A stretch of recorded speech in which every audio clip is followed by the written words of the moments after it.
Hey y'all, welcome back to Live from Mississippi tonight. Whew. Been a doozy around here, y'all. I mean, all these folks sick. Get my table cleaned off. I have been frying fish. I had done sit out here and eat me a belly full of crappie, y'all. Oh Lord, I am full. Let me get my live chat pulled up.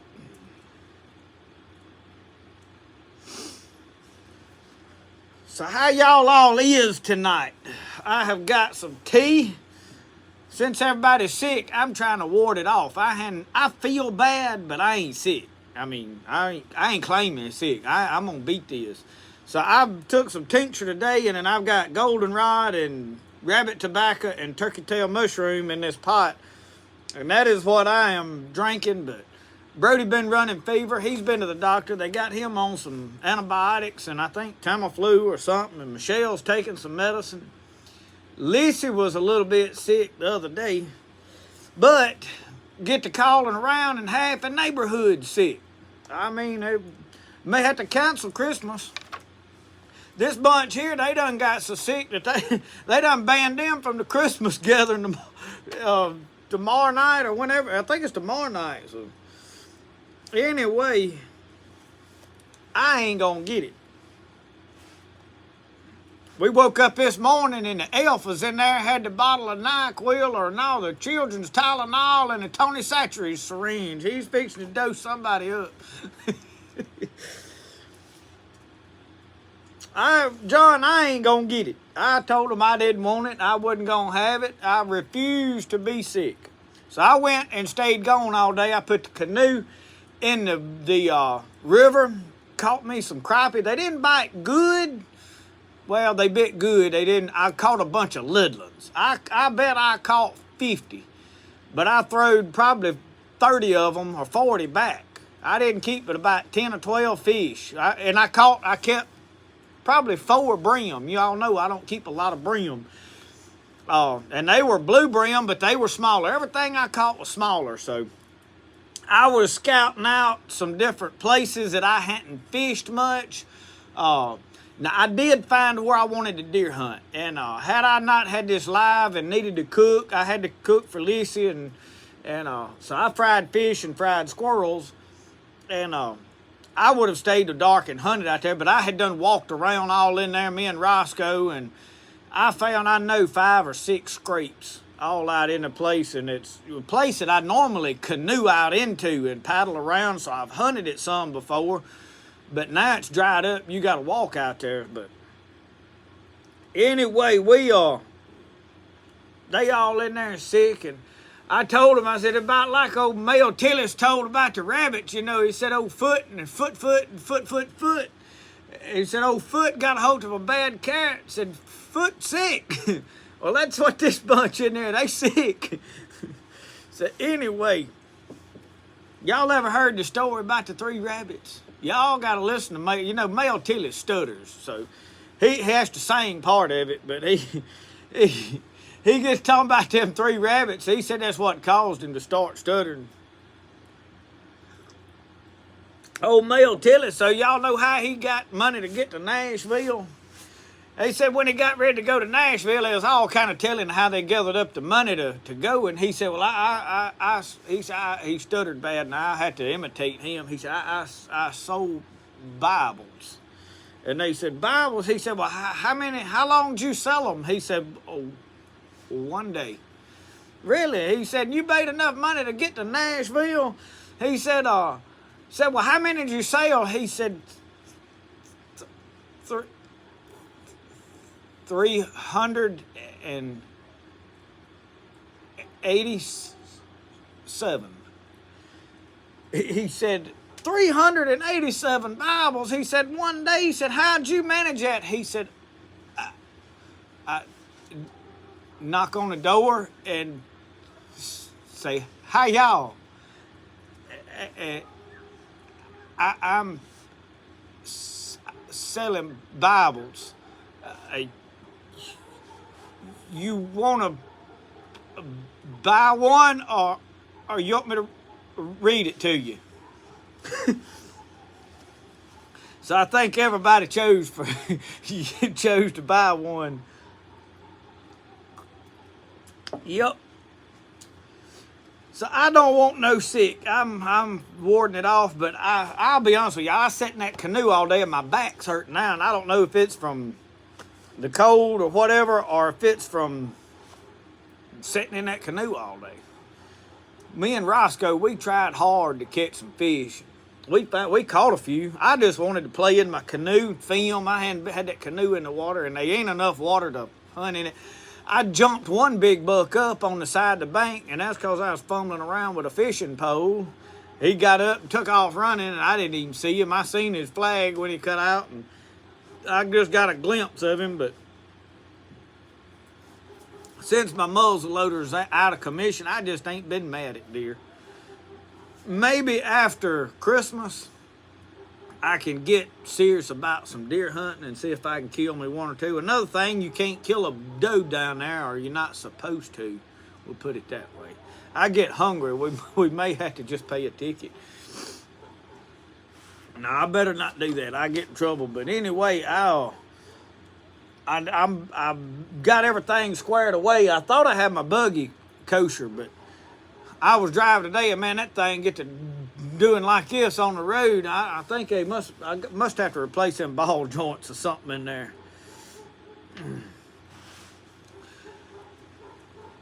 Well. What y'all want to talk about tonight? I know somebody has got something on their mind they want to bring up. Y'all ready for a Merry Christmas? Has Santa Claus done cleaned out the mall and wrapped it up in boxes and brought it and stashed it under your house? I think he gets to making them trips around a little early. They start piling up, but now we ain't got no whole bunch under our tree. We've tried to not buy a whole lot. But old Santa Claus, he'll show up here in a day or two, and he'll probably bring a truckload. I've been working on some. I like to make some Christmas gifts. I made one of Brody's presents, and I'm hoping to surprise him with that. And it has done started warming up. It is a little cool out here. I did bring a thermometer, but I can't tell what the temperature says from right here way over yonder. But it's probably in the around 60 degrees out here, so it's starting to warm back up. We're supposed to have a lot of rain come in Christmas Eve and rain most of Christmas morning and there's no guarantee of that. The last time it had 100% rain, we got a little old sprinkle, and that was it. So anyway,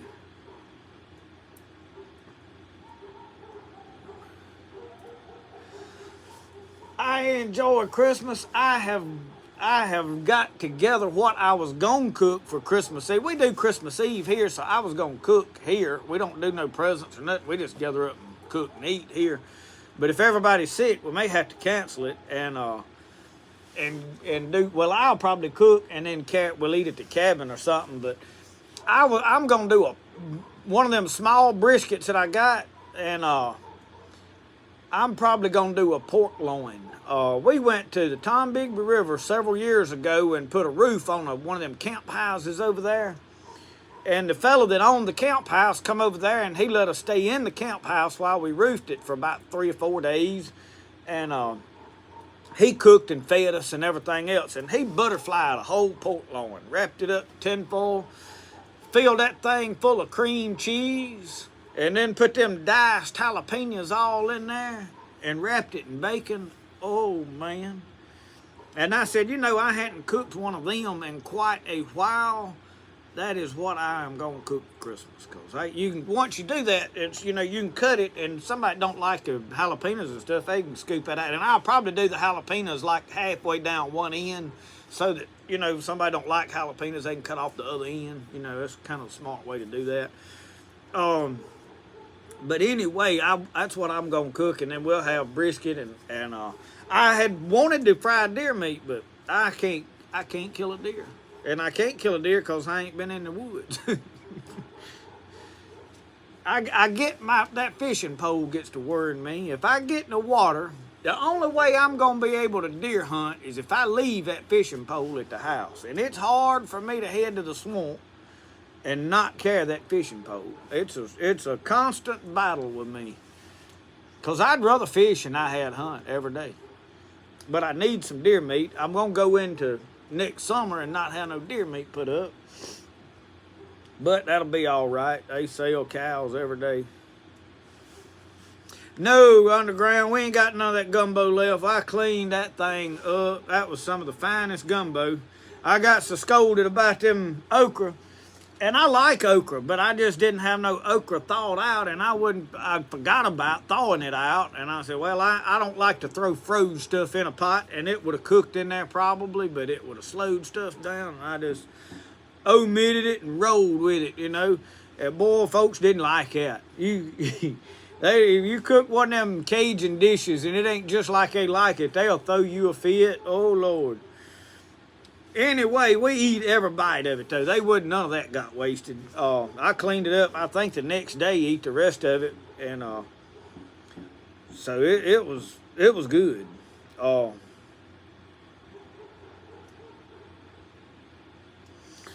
Huckleberry, this is white oak table.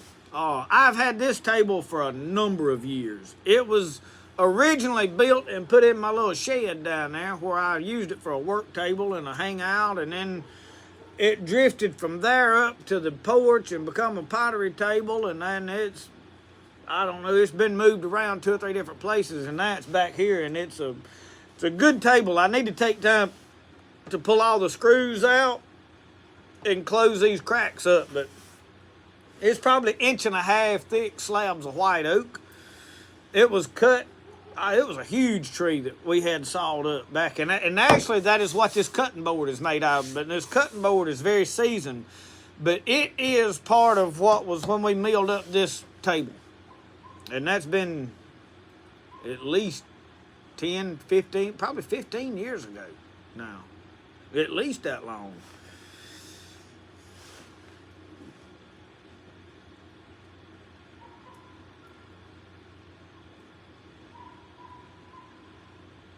I'll have to check that out, Matthew. I hadn't had time to watch anything today. I like Mike Reed now. Mike Reed's my friend. I love what Mike Reed does, but I just don't get to watch a lot of anything anymore. Times I do. Now, I did the other night. I sat down and watched some videos, and the last day that I made pottery, I watched a whole bunch of stuff. I actually watched some of Celebrating Appalachia videos that day, because I went through there and commented on about 3 or 4 of them. And but I don't get to watch a whole lot, so I'll have to go check and see what all Mike Reed had to say out. But Mike Reed is a good guy, very knowledgeable guy. It breaks my heart that Mike had to take all of his medicinal plant stuff down, because he had a wealth of knowledge on medicinal plants in there.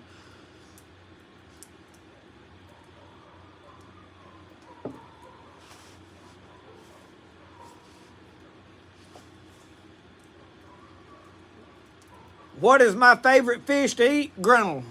No question about it. Y'all call it bowfin. There's Mike Reed in the house. Good to see you, Mike. Bowfin is my favorite. We call it grinnell. It's shoepet, scaly cat, mudfish, dogfish. I mean, it's got 1,000 different names. But it is bowfin, and that is by far the best eating fish that there is. I don't care. Compare it to saltwater, freshwater, I don't care. The key is knowing how to handle it. But behind that, I like catfish probably, and I like crappie. I'm not a huge fan of brim. I'll eat brim. I grew up on brim, and probably I'm burnt out on brim is my deal with brim. It's not that they're not good. They're very delicious. I've eaten so many of them over the years growing up that when I got onto this crappie kick, I'd rather have crappie as far as catching small panfish. Yeah, John, I heard Casey telling me he called today while I was in the boat down there. I was I was in the canoe, and Casey called, and I said, hang on, I just broke my bait off. And he said, you fishing? I said, yeah. He said, how come you ain't hunting? I said, because the fish is biting. I said, if the fish is biting, I couldn't care less about hunting. I said, and I got my rifle laying here in the canoe with me. In case a deer was to attack me and try to get in a boat, I could fend him off. But now me and Roscoe, we did shoot at a squirrel with a pistol, and of course, I missed him twice. I had to take my shotgun or something with me. Probably need to throw the old Benelli in the boat. Y'all, I walked down there in the swamp the other day, took my Stevens shotgun. It's been a week or so ago. I don't even know if I filmed. I think I filmed it, and I hadn't never edited the video. I had to look at the footage. Anyway, I think I killed 2 squirrels. It was some of them I just fried a while ago. And but I missed like 4 squirrels. And I say missed them, I hit right on top of them. I mean, leaves flew up on one because a lot of them's on the ground. So I don't know. My daddy says some of them old Stevens shoot low. That you have to, he said he had to bend the barrel up on one of his, so. But anyway, Casey was telling me about making some wild hog sausage, said it was good. I have made wild hog sausage a good bit. I've got a little small meat grinder, and then we make deer sausage, but I hadn't made a lot of sausage in the last couple of years. P-Row, I love the okra. In fact, I like pickled okra. My problem with the okra deal the other night was I had some pickled okra, and I didn't want to throw the pickled okra in there. And I had everything else was froze, and I didn't want to put it froze, but you couldn't tell that it wasn't in there. I mean, I'm sure you'd have known it wasn't in there, but it didn't affect the flavor. I had enough of that camp dog right there in it. And y'all, that camp dog, and I still got the filet out here. I need to make me some more of that. All it is as far as I know, is dried up sassafras leaves, and they're powdered, ground to powder.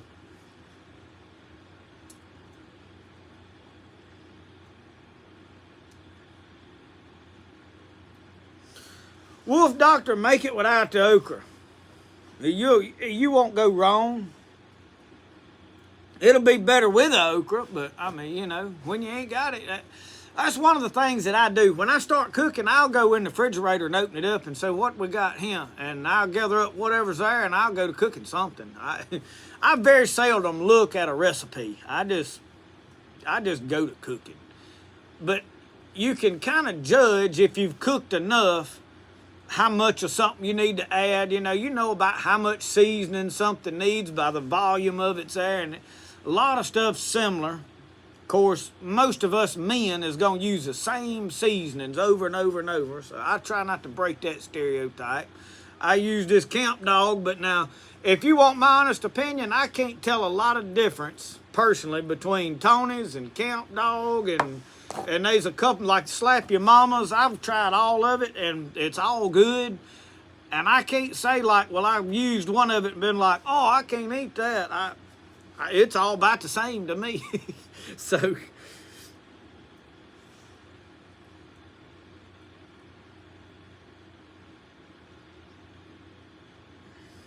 Underground, yeah, they fixing to have their next Christmas will sure enough be a trip. Yeah, they'll have 2 babies next year. Matt, if you thought this through next year, you're going to be buying a lot of baby toys for Christmas.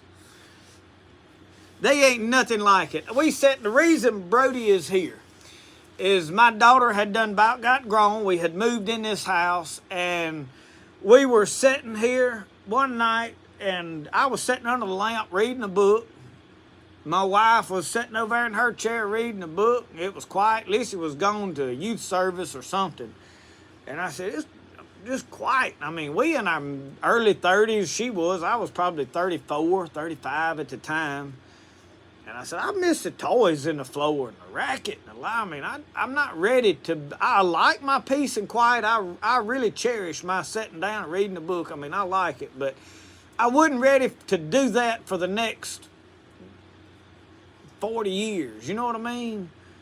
So I was like, we got to talking about it. I was like, you want to have a baby? We've always talked about if we got moved in a house, I said, are we too old or what? And we literally discussed it and planned it, and then Brody come along, so But man, it is such a joy now that I'm sober and can enjoy life and spend time with him and do stuff. I missed a lot of my daughters growing up, years that I can't get back.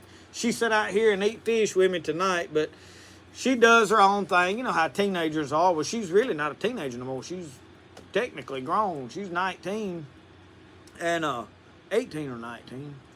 I think she's 19 this year. And but now that we got Brody, I mean, you get to go back to playing with Elf, and I see people on Facebook griping about that Elf, and I'm like, do you have kids? Is it a problem for you? You know, that's a choice you got to make if you want to get the Elf out and do the Elf on the shelf. Man, that little fella, we wake up every morning and Brody gets up wanting to know what the Elf has got into every morning. It's the first thing he asks. What's the Elf doing? Where's the Elf at? And that is a joy, you know. Buying the present. Now, we got too much stuff. Honestly, it would shock y'all if I took the camera over there and showed it through the floor, because Michelle's been in the bed sick for 3 days, 2 days, 2 good days. She actually, the first day she was getting sick, she was in there making pottery, trying to finish up some stuff that she had to get out. And she's been just kind of laying around the last 2 days. And Brody, he laid around yesterday, didn't play a lot. But for 3 days, ain't nothing been picked up out of the floor. I hadn't offered to pick up nothing. And you can't walk through the living room. There's Army trucks and helicopters and Army men and G.I. Joes and race cars and car track. And everything you think of is scattered all over the floor. I said, well, this is what I wanted, I reckon. Because he's got a mess made in there. I'm probably, when we get through with the live, I'm probably going to go in there and try to pick up some stuff, because I got to sit down and relax and rest. And I need to get him, make sure I brought them in some orange juice and stuff, so I hope trying to keep him hydrated. But Brody's picky. He won't eat just anything and won't drink just anything. He wants his chocolate milk, and they told us not to give him a lot of dairy products while he was sick. Live with the webs, I wouldn't trade it either. These times that Brody drives me nuts, gets on my last nerve. I mean, that's just kids for you. And I have to check myself sometimes, because I get ill. I mean, I get cantankerous at times. Y'all know what cantankerous is? But it's still, I wouldn't trade it for nothing in the world, man. It is having a youngin' and the laughter of a kid. He be in there watching something on TV and get tickled, or I can be messing with him and get him tickled, and just to hear a kid belly laughing is a joy. If you sick and you listen to a 4, 5, 6-year-old kid just belly laugh, I'm talking about just cackle out, you'll get well right then. I mean, it's got to heal you, because it's... Mitch, I am in Neshoba County. We're not far out of Philadelphia, about 15 miles out of Philadelphia. Up here in the swamp, or on the edge of it anyway. Now, when we do a live in the spring, y'all will be able to hear the frogs back here singing back here. And they get so loud back there that it's... And some of them are bullfrogs, but the majority of it is little tree frogs. There are so many tree frogs in that swamp. Mitchie, I've got pottery down there in Gulfport at French Drugs. We come down to Biloxi quite often. My sister's got a house in Long Beach, and we come visit them some when we go stay in her house. They work off, so they in and out some, but we go down there pretty regular and what we call whim whack around. There is a little store called the Book Bag down there, and I can't remember which road it's on. I love to go down there, and they got all kind of used books. I mean, it is great for somebody that likes books. If you don't like books, you wouldn't enjoy it, not one bit.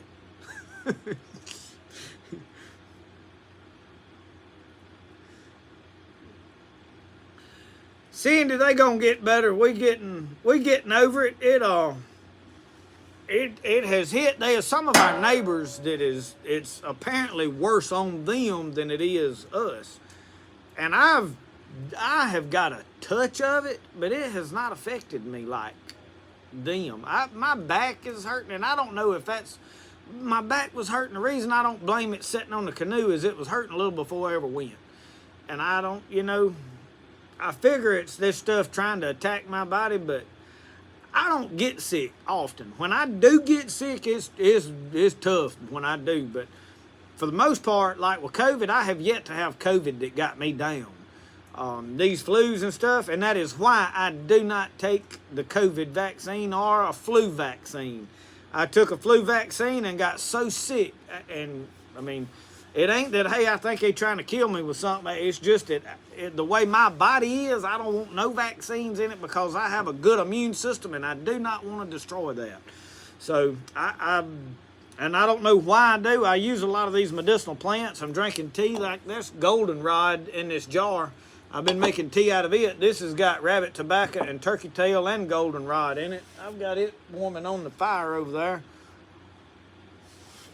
I better stoke my fire up some. I got this long limb I brought from down here in the woods. I picked it up and I said, well, instead of cutting it, I'm just going to burn it into. So anyway, let me refill this.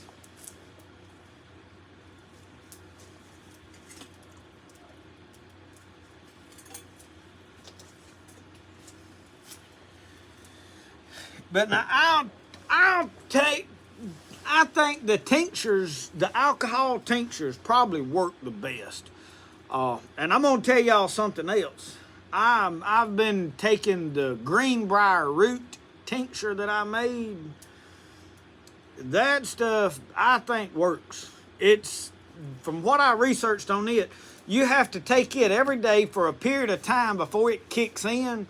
And I can't remember off the top of my head what all it done, but it covers a bunch of stuff. It helps your vitality, and I mean, I don't know, testosterone levels, and it just, a lot of natural stuff in your body. It just kind of strengthens it. Helps your immune system, it said. So there was a lot of good things it did, and I've been taking it, and I wonder if that ain't what's helped keeping me from catching this. Not to mention the goldenrod.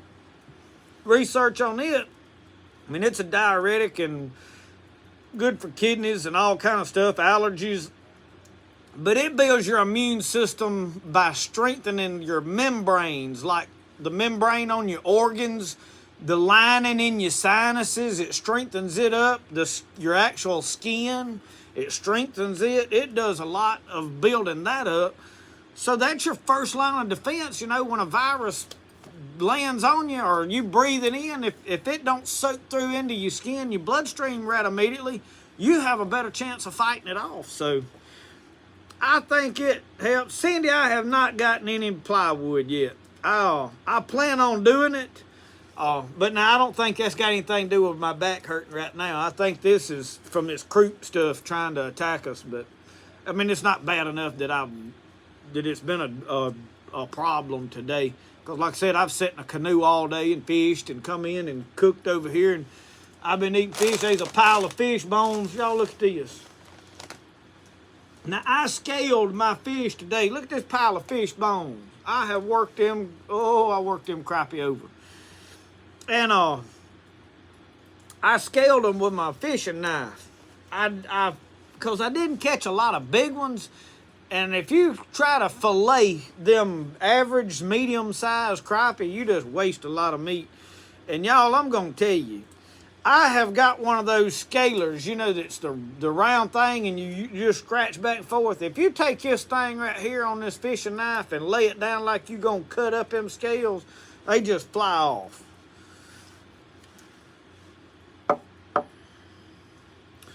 P-Rose, she won't hardly drink any of it. Now, she has took some of the tincture that I made, but she curls her nose up and they refuse to believe that it's really going to help. They just take just a little bit of it, and, well, plant medicine ain't one of them things that, like, well, I'm sick, I'm going to take one dose of it, and it's going to be a cure-all. That really ain't how any plant medicine works. You have to kind of take plant medicine for a day or two before it really kicks in and starts working. And the deal with it is it works on more than just like that symptom you got. It tries to fix the whole part of the body. Well, if you're taking it like me drinking this tea on a regular basis, it'll help. So, no, she don't drink any of it very often, and that's why they all in there sick as dogs.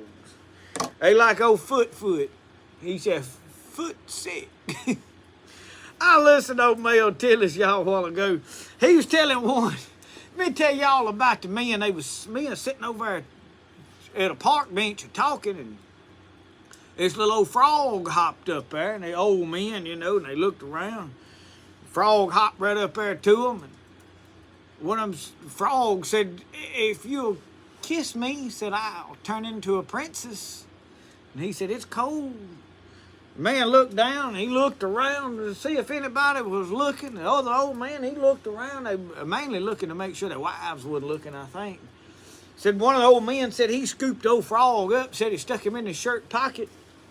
Said the other man looked at him a minute and said, well, you ain't gonna kiss it? He said, no. He said, at my age, I'd get more use out of a talking frog than I would a princess.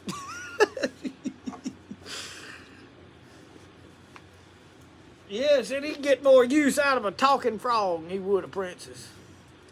Lord, what all is in my pocket over here? All kind of stuff. I got bullets in my pocket. And a quart. You never know what I'm going to find in my pocket. I got scolded the other day about having bullets in my pocket. I get scolded about something about every time I turn around. How do you use that hook removal?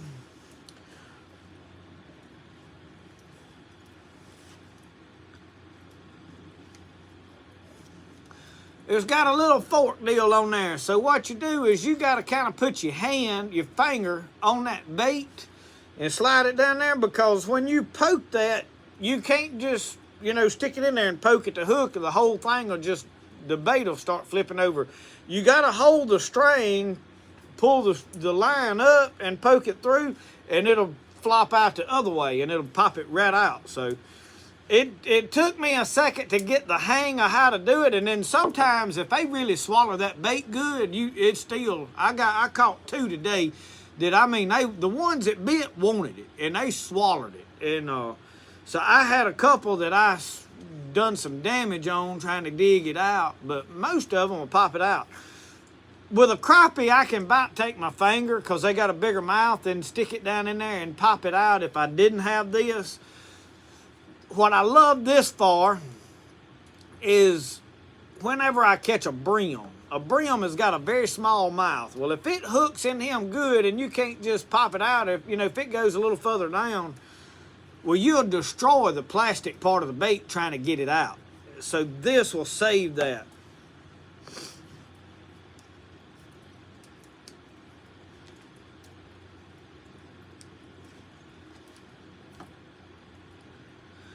Johnny Maddox, yes, we're going to run that Bowie knife giveaway till, I think, the 17th of February.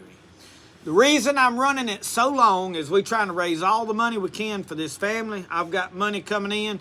I want to give people time to get past Christmas. You may have a lot need to spend money on Christmas. I realize for a lot of people, Christmas is tough. I have been times in my life, y'all, where Christmas was hard.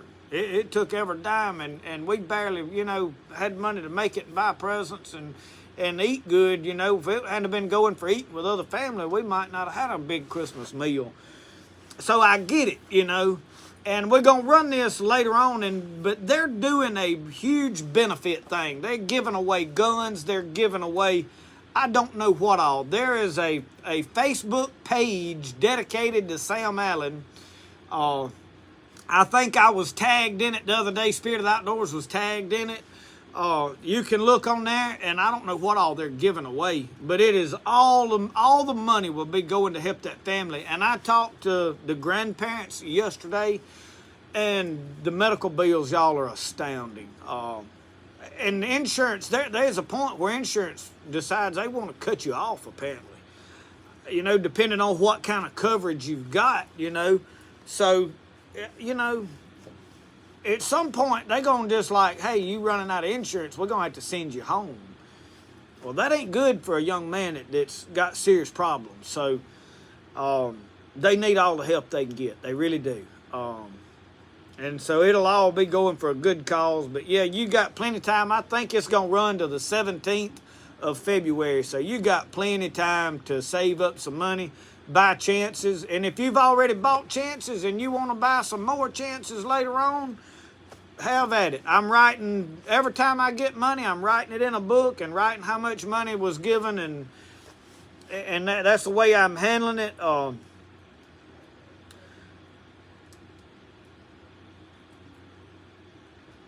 Rabbit tobacco is good for you. It is, I can't sit here off the top of my head and tell you, but it is good for colds and a lot of different other stuff. Mike Reed probably could tell you off the top of his head better than I can, but it's good for colds and stuff. But now my biggest thing for using these two is I like the flavor of them. So I don't have a problem drinking them. You know, like some people, they just don't like the flavor of something and they're not going to drink much of it. Johnny, you can just email me at justinpeden@gmail.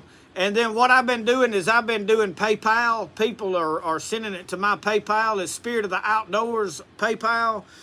But email me at justinpeden@gmail and I'll send you the link to it to make sure you get it the right place. I don't know, if there's other Spirit of the Outdoor. I don't know how PayPal all that works. I ain't no whiz on it, but I can send you a link and get it done. Tyler, there is some videos on rabbit tobacco where I read out of the book. If you'll go back and look in the foraging playlist, rabbit tobacco is covered in there. And I read, and most of my medicinal plant stuff, I don't try to just sit there and remember off the top of my head and tell you about something, because you can get stuff crossed up really easy when you're doing a lot of plants at the plant harvesting time of the year. So I normally just read straight out of one of the books and tell you what the book says. That is the safest way. It keeps me from being a liability, because I can say, I was just telling you what this book said, And that kind of keeps me from getting in trouble like Mike did and getting videos blocked and demonetized or a strike or whatever. Because like I said, you got to be careful now telling people what to do with their bodies. We fastly go into... When the government, everybody wants free health care, and that would be well and good, if it worked good. But when the government gets free health care, then they want to tell you what all you can do with your body and what you can take and can't take and you need and don't need. And that's kind of where I have issue, because that's like the vaccine. It ain't that I think they trying to kill me or, a political thing, but my body is naturally strong against viruses and any kind of sickness. I don't want to take that. I don't want somebody telling me I got to. But so you got to be careful, telling people through the internet, hey, this will heal this and this or that, because YouTube don't like that. So I just try to say, hey, this book says this about this plant. The good thing about the videos is helping you identify the plant. That is the biggest key about it, because when you can look at a video of a plant and they, get a couple of good pictures of the plant and video of it, you get oh yeah, I know what that is now. I've seen that. If you're just looking at one picture that you found in a book, a lot of times plants are a little different in different areas. Cindy, Mike Reed finds it up there around Virginia, and he finds it up in the higher elevations. It likes the top of them hills. I have found it here closer to pine thickets. Like the acidic soil of the pine trees seems to be where it grows. You don't find it in damp areas, so go up on the top of hills and look in cutovers, where you got goldenrod and a lot of that other stuff growing is where it's going to be. But now, yeah, everybody used to smoke rabbit tobacco. That was a big thing. I don't know how I managed to miss out on that as a kid, because we tried to smoke some stuff. We didn't know what rabbit tobacco was, me and none of my friends, so we didn't smoke rabbit tobacco. But all of the old timers, that's what they talk about. They smoked rabbit tobacco. So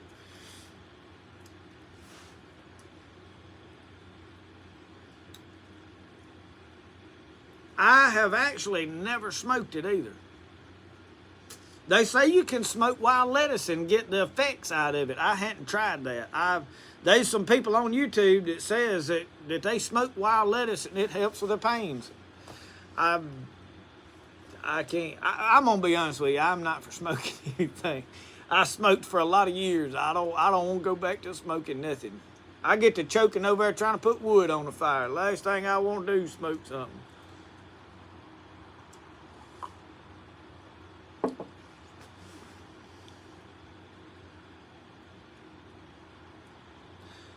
Wolf Doctor, if you'll look in my foraging playlist on rabbit tobacco, there's videos of it, and you can get a good look at it. But the best thing to do is get on Google and type in rabbit tobacco and hit image, and it'll pop up 1,000 pictures of rabbit tobacco, every different angle you want to look at. Also, look up Sweet Everlasting. That's the same plant, just a different name, and something else. It's got a white balsam, I think is the other name that it goes by. But yeah, if you look in my foraging playlist, that is where all the medicinal plant stuff is collected, where you kind of, because I know I got a lot of videos and I try to keep the important stuff categorized into some playlist, and sometimes I don't always get them in a playlist, but I try to. And that way, if you go back and try to find old stuff and you're looking for something in particular, it kind of narrows down what you're looking for. And we didn't do a lot of medicinal plants this year. I don't know. This year, y'all, has been chaotic. And I have made more videos this year than I have ever made, and I still cannot get everything filmed and done that I want to do. I don't know how other people manage to get by with one video a week. I really don't. I'm glad they do. I mean, I ain't saying everybody needs to make as many videos as me, but I mean, I have so much that I want to do and get done and film, and I guess I just enjoy filming, but I never sit down. I sit for a little while in the morning. I do my resting when I first get up. That's one of the reasons I don't deer hunt a lot. I don't like to go to the woods before daylight. One thing is I have run off more deer before daylight trying to get in the woods than anything. If I'm going to the woods hunting, I usually wait till 8, 9 o'clock and go. And I have seen more deer up in the middle of the day. If I go at 9 o'clock, I'll go all day. Like today, I was down there till 4 o'clock. I went at about, I think it was about 10 when I got down there. And I stayed till about 4 o'clock, and I seen deer up in the middle of the day. I jumped them up off the bank, but nobody else was shooting. There was all kind of people all down there, and I ain't heard not one shot. I think I heard one shot while I was down there. But I do my resting in the morning. I sit here and drink my coffee and relax and take it easy. And then when I leave out of the house, I'm wide open till these days that I look up, honest to God, y'all, and I ain't, in fact, today was one of them. I walked in at 4 o'clock and I had not eaten a bite all day. Not on purpose, just wasn't convenient to eat. Didn't have nothing in my bag with me to eat. Just, I should keep some beanie weenies or something in there, or sardines or something in my hunting bag just for a snack. But I mean, what's the chances of me? I could have cooked a crappie right there on the bank if I'd have wanted to. I just, busy and ain't got time to slow down and do it. And I got to change that. I'm planning on doing some more camping and all that stuff this year. I'm trying to locate some different areas. I had actually talked to a guy about doing some kids events, and he said he had some property I could film on and use, and I haven't talked to him anymore, but to get over there and like just have a night that we let kids come over and camp out and build a fire and just kind of do outdoor stuff. If we had a place that we could run some limb hooks, I could put them in the boat and we could go run lines somewhere. Stuff like that is important, because if you look at the world today, a lot of the dads are not manly men. And I'm not knocking them, or not intentionally, but they not like, what I grew up, all the men was like, everybody fished and hunted and done stuff, and now, they hunting. Today, hunting is you got to have a matching suit of camouflage. It costs you about $500. and the fancy stand, and you got to go sit there and it ain't. You just sit in a box stand, look at a corn feeder. That's it. You know, that bores me. I wouldn't. I'll be honest with you. If I was a kid, I wouldn't enjoy that long. I mean, I'm ambitious. I want to know what's around, what's over that next hill, what's around the next bend of the creek, and I want to go and let. So I'd rather squirrel hunt, and I have killed a bunch of deer walking that same way, but not when the leaves as dry as they are now. You can't slip up on nothing right now, and that's why I didn't stay in the woods today. I stayed in the boat, and but I wanted to spend some time, you know, I want to get kids out and let them experience what I know about the outdoor. And not like, hey, I'm an expert and I'm going to do Boy Scout and teach them all these survival skills, but let them experience, you know, pulling a catfish off of a line. Let them experience catching brim. Let them see a campfire and let's sit around and tell Jerry Clower jokes at night. And, you know, I mean, there's a lot of enjoyment that kids are not getting to do anymore because parents are not into that. They sit on their couch and look at our phones. And, you know, I mean, that's just a reality. And I'm guilty as everybody else about doing that very thing. I mean, when I get off of here, I'll go in there and sit and pull up my phone and I'll sit there and watch YouTube videos or something. You know, I mean. But now me and Brody try to get out, but he's just now getting big enough to want to go. And another thing is you don't want to make a kid do nothing. If he says, Daddy, I don't want to go, I want to play with my toys, I'm going to leave him playing with his toys. I'm not going to force him to get out and do stuff because that is the easiest way to burn a kid out on something. And if you make them go to the woods, it ain't going to be long and they'll hate it. They won't, you know, so. My problem with kids is I get too into what I'm doing. I need somebody there with me to kind of help because I get focused on trying to catch the fish or trying to kill the squirrel or trying to do whatever I'm doing, instead of just relaxing and not worrying about it and enjoying the moment, which is what you should be doing. I can't help it. That's just how I'm geared. So, but anyway, hoping we come up with some places that we can go camp. I'm going to get the back of the truck fixed where we can canvas tarp and all in it, where I can put the canoe on it. We're going to go stay at Tom Bigby. We're going to take the camper to Tom Bigby. I'm probably going to take it in the spring when the crappie gets to biting up there and do some crappie fishing. And but I found some places down here. My problem with camping down here in the swamp when I'm running lines is the water floods. All spring it'll be flooded. Well, when the water does go down, everything's wet, which not a big deal. You could cook on the, you know, chuck box with a stove, Coleman stove. So we're going to do some camping and whatnot this coming spring. I am going to try to not dive off into a bunch of huge projects. I do know that the only projects I have got lined up that I am going to do other than just working on knives, I want to build a real teepee. I'm going to sew together some canvas and soak it in silicone and mineral spirits. I want to build a good teepee because I have done away with that one down there. And I'm probably going to fix that up as a wall tent down there some. And then I want to get my truck bed cover done where I can stay in the back of it, because if I can drive my truck to Tom Bigby and pull the boat and me sleep in the back of it, I can go a whole lot more than if I've got to pull the camper up there and come back and get the boat, because Michelle's not going to want to go every time I'm just going fishing and want to spend a night and fish a day or two. So hopefully, and I say every year we're going to camp more. And we just, I get wound up doing so much stuff, but I've got a lot of this kind of junk back here done. So hopefully they, that we get some camping in. I'm missing just relaxing in the woods. But hey, we get to build a fire right out here. And I need to put some more wood on it, but I'm not really trying to keep a fire going out here tonight. I am going to put another little bit of wood on there, though.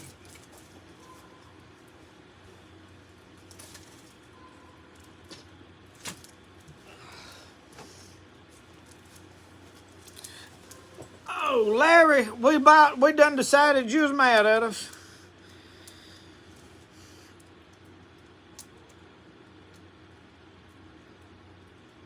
Kyle, yeah, we're going to let the 30-year-old kids come out to you. we're going to figure something out. And I don't know what the rules are on the management area, if they'll let us do some stuff like that. But you have to watch with all the liability of things, how to handle that kind of stuff. Because, I mean, it's a matter of time if you're doing camping before a kid gets burned or cut. I mean, it's just a matter of time. And you get 2 or 3 boys, they're going to get to playing tag and climbing trees in the dark. Somebody's going to get their arm broke. I mean, you know what I'm saying? It's just a matter of time before something happens. Well, you got to try to not be liable for that. So I don't know how to handle all that. If somebody's familiar with that and knows exactly what really needs to happen, I mean, everybody's got an idea, or it ought to be this. I can do all that. But if somebody has experience with it, they've done this kind of thing and know, then yeah.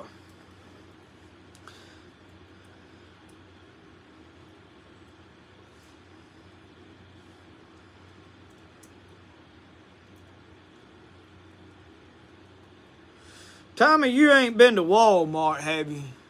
Oh, Lord.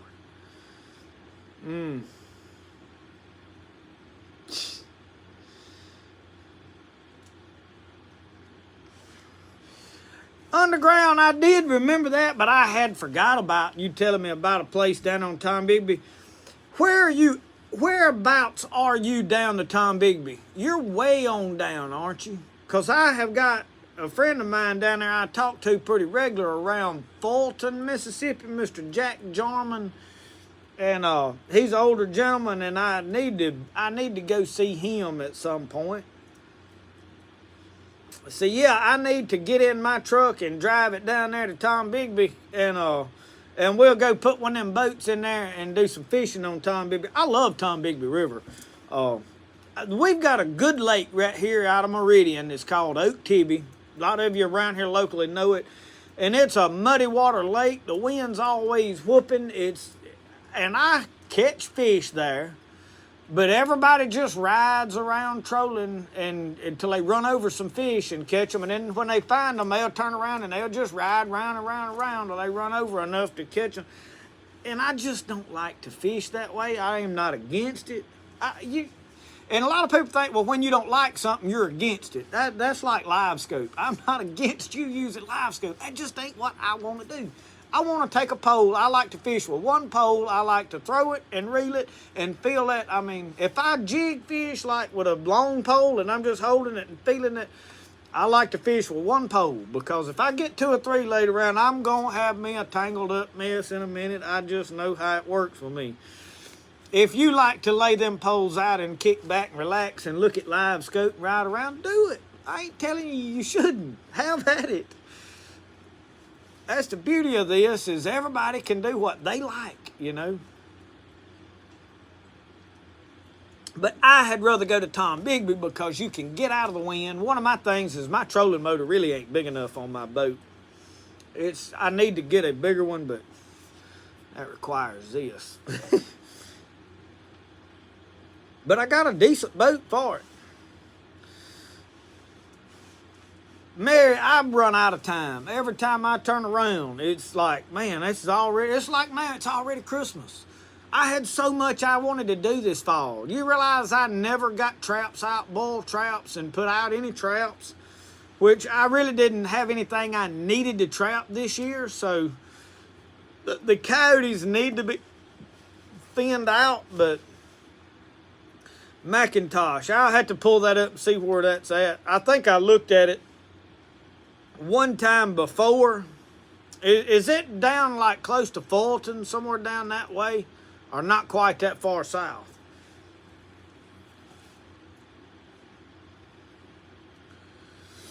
Tommy, I watched Richard the other day catch crappie. He was fishing somewhere catching crappie. I hadn't watched his latest video, and I hadn't watched any of his videos in, Lord, since back in the spring when I was in the fishing mood then. And I just, like anything else, when I come in, I go edit a video, and then what I have watched, I've been thinking about my truck camp, and I've watched some truck camping videos trying to get ideas. And here's my conundrum with my truck deal. I want to put a board in there at the top of the fender wells, because with a canvas tarp, you don't have a door that you can lock it to put your jumper cables, any of your camping gear, anything, fishing poles, whatever, in the back, and them be locked up. Say if you need to go in a restaurant and eat or whatever. So I wanted to put a deck in there, and them deck things, they several $1,000s, and I ain't gonna do that. I'm gonna build what I want. So I didn't want to put wood, because with canvas, it's gonna probably get wet eventually, because I'll probably be pulling that canvas on and off and whatever else, and using it just for a canoe rack. And I want something in that bed that I can lock, because I wanted to take the toolbox out. I need my jumper cables in there. I have to jump my truck off pretty regular, because I don't drive it enough to keep the battery charged up. Mute, yes.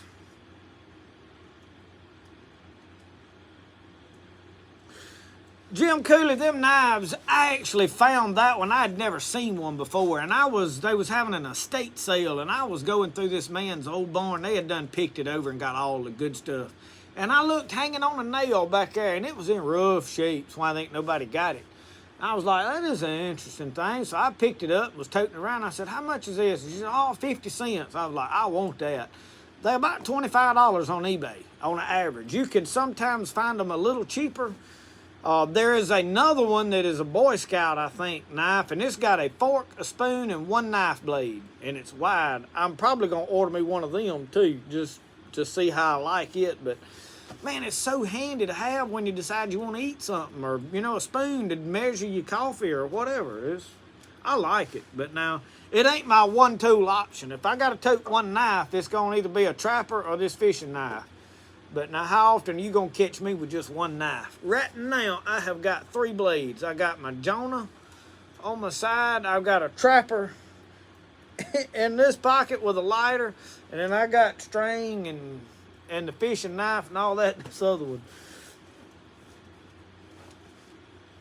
Oh, life of the webs, you can catch crappie right now.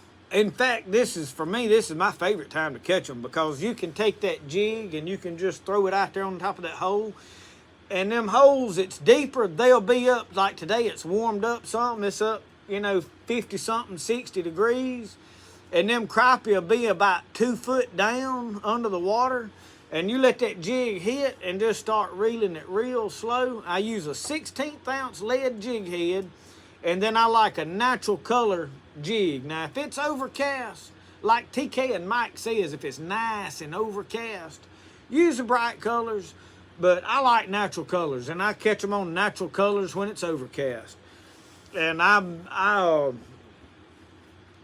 that's the way I like to fish. I mean, I just like throwing that mini rod and reeling it. That is my way of crappie fishing. If I can do that, I can do it from the boat, from the bank, whatever, and you can cover a lot of water. And the thing that I like about it versus like trying to tight line jig for fish is the boat kind of makes fish nervous, especially with me. I can't be quiet. I'm talking to the camera and bumping my paddle around, and Roscoe's climbing around making racket.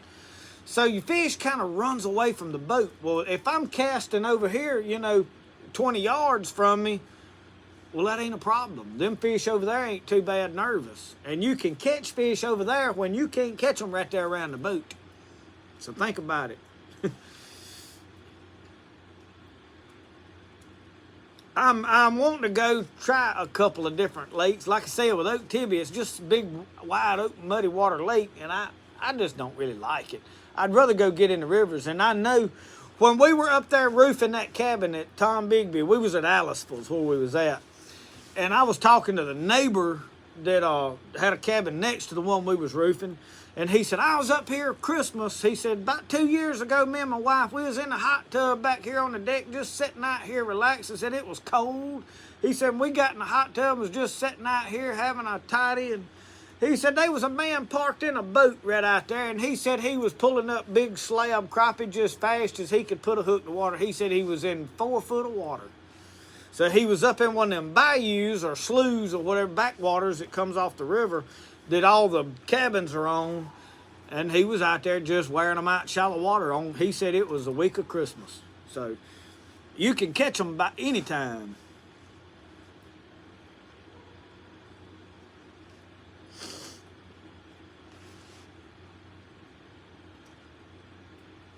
Randall Ross, I'm going to do that, but I am going to use trampoline legs. You know, them trampoline legs come up and then they come down from the trampoline and hit the ground and then they bow up and they're about 4 inches high. So I'm going to heat it up and straighten that bend out, heating it, and get one of them shaped, and then I'm going to get 3 of them and I'm going to weld them to a piece of angle on the rails, and then I'm going to pull because I watched some guys do something on one of them videos I watched the other day, and they put the rails running along with the truck bed this way. Like they had the crossbars, but they run rail this way.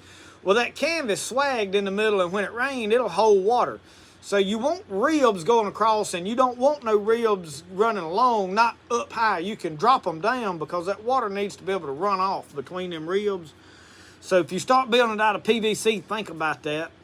And now you could do one center rib down the very middle where it could, water could shed off. But when you're dealing with a canvas tarp, it's a matter of time if it's sitting there like a swimming pool just holding water before it starts dripping through.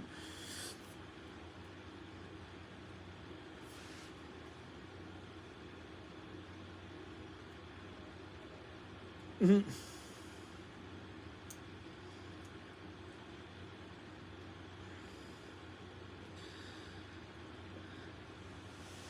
All right, how do you keep Roscoe quiet while you squirrel hunt? Y'all, Roscoe's a good dog. We got out there today, and he run out ahead of me, and I had done told Roscoe because the leaves was dry, and I said, easy. I do my hand like this, and I said, easy. Well, he'll stay behind me for a little while until he sees a squirrel or really starts smelling one.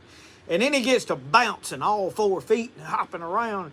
He cut out there, and he done knew I'd done told him, said, easy now, don't make no racket. I was trying to look for deer. I was taking this little old Ruger Wrangler is what I had on my side.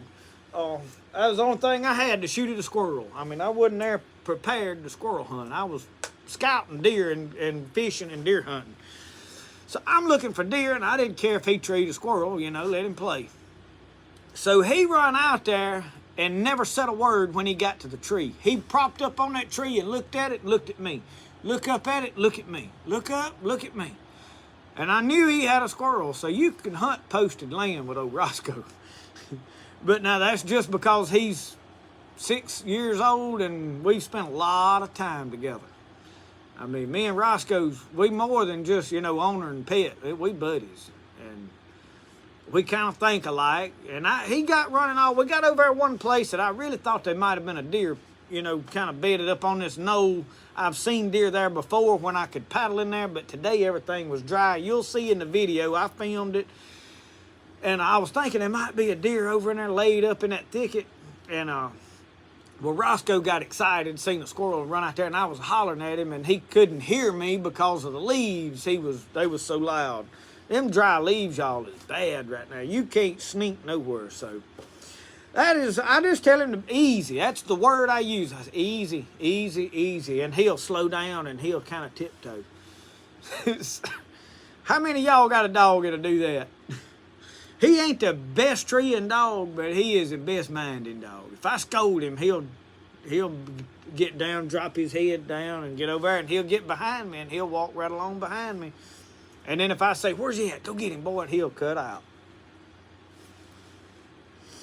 Yep, it takes you got to spend a lot of time with a dog. And not necessarily in the woods hunting, just time with the dog. He needs to, you and him, when y'all or her, whatever, when y'all together all day, you learn communication.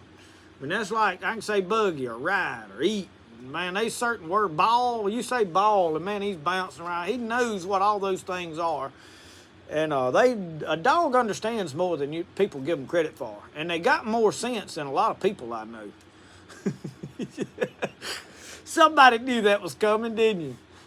Or did that catch y'all by surprise?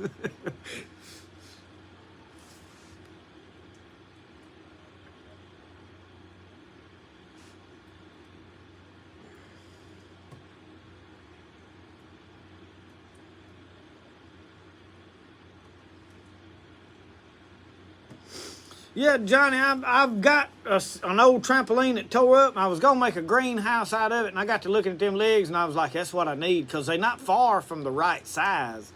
But I've got a metal shop over here. We can weld all that tubing, so it ain't a problem for me to make whatever I need to out of it. So I have just got to get over there and do it, and it wouldn't take me long.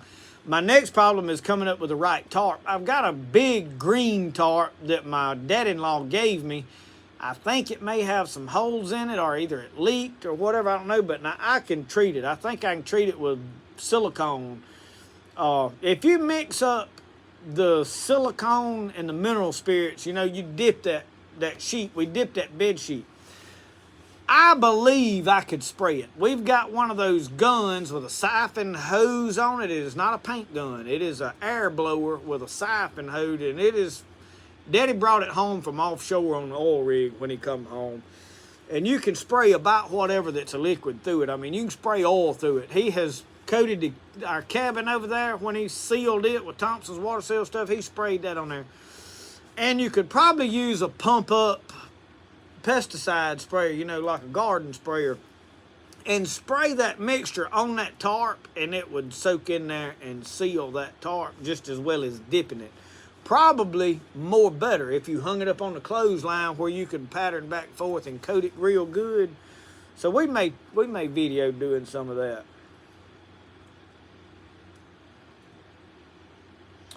Cindy, I'd rather have dogs than about anything I know of. I like my dog. He don't gripe back at me. I can fuss at him. He don't say nothing back.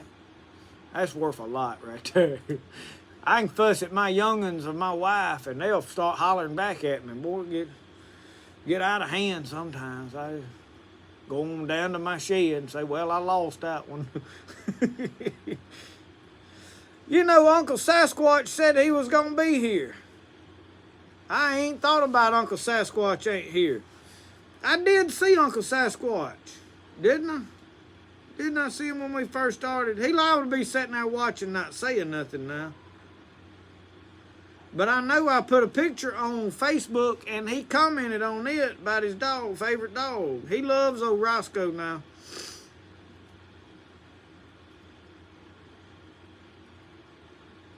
I hadn't thought about it, though. I don't guess I have seen him.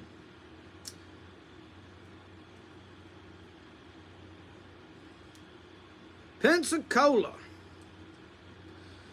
PA, Pennsylvania. Shady, Louisiana. I know my buddy come up here to see me the other day, P-Row. He was in here a minute ago. I don't know if he's still watching. Come to see me. I have got to meet some of y'all. Y'all, it is a pleasure to get to meet you. And I know some of y'all get to calling me and texting me through the day, and I can't. Like if I was down there today and somebody was texting and calling. I don't like to say who, but and I just didn't have time to answer. I don't mean to be ugly, y'all. When I don't have time to sit there and answer messages, like if I'm filming and the phone's way over there and these messages popping up on it, I don't never check them. But I'll see them, and then I forget about them because there's so many. And when I go back and go through them, sometimes it's 2 days later. Y'all, I don't mean to ignore you. I promise you I don't. I love to talk to all of you. But it at this point, it gets overwhelming. And I don't mind that. As long as you're patient with me about it. Because I mean, when it gets to where I can't respond and get to every message, I just kind of let them go. And as long as you don't get mad at me, we all good. I'll get to it at some point, or I'll catch the next one, or what. If it's important, message me again. But y'all, you got to realize, I get a lot of messages, like from 3 different platforms, and then text messages and calls and stuff. And I don't mind talking to you. I really enjoy sitting around talking to some of you.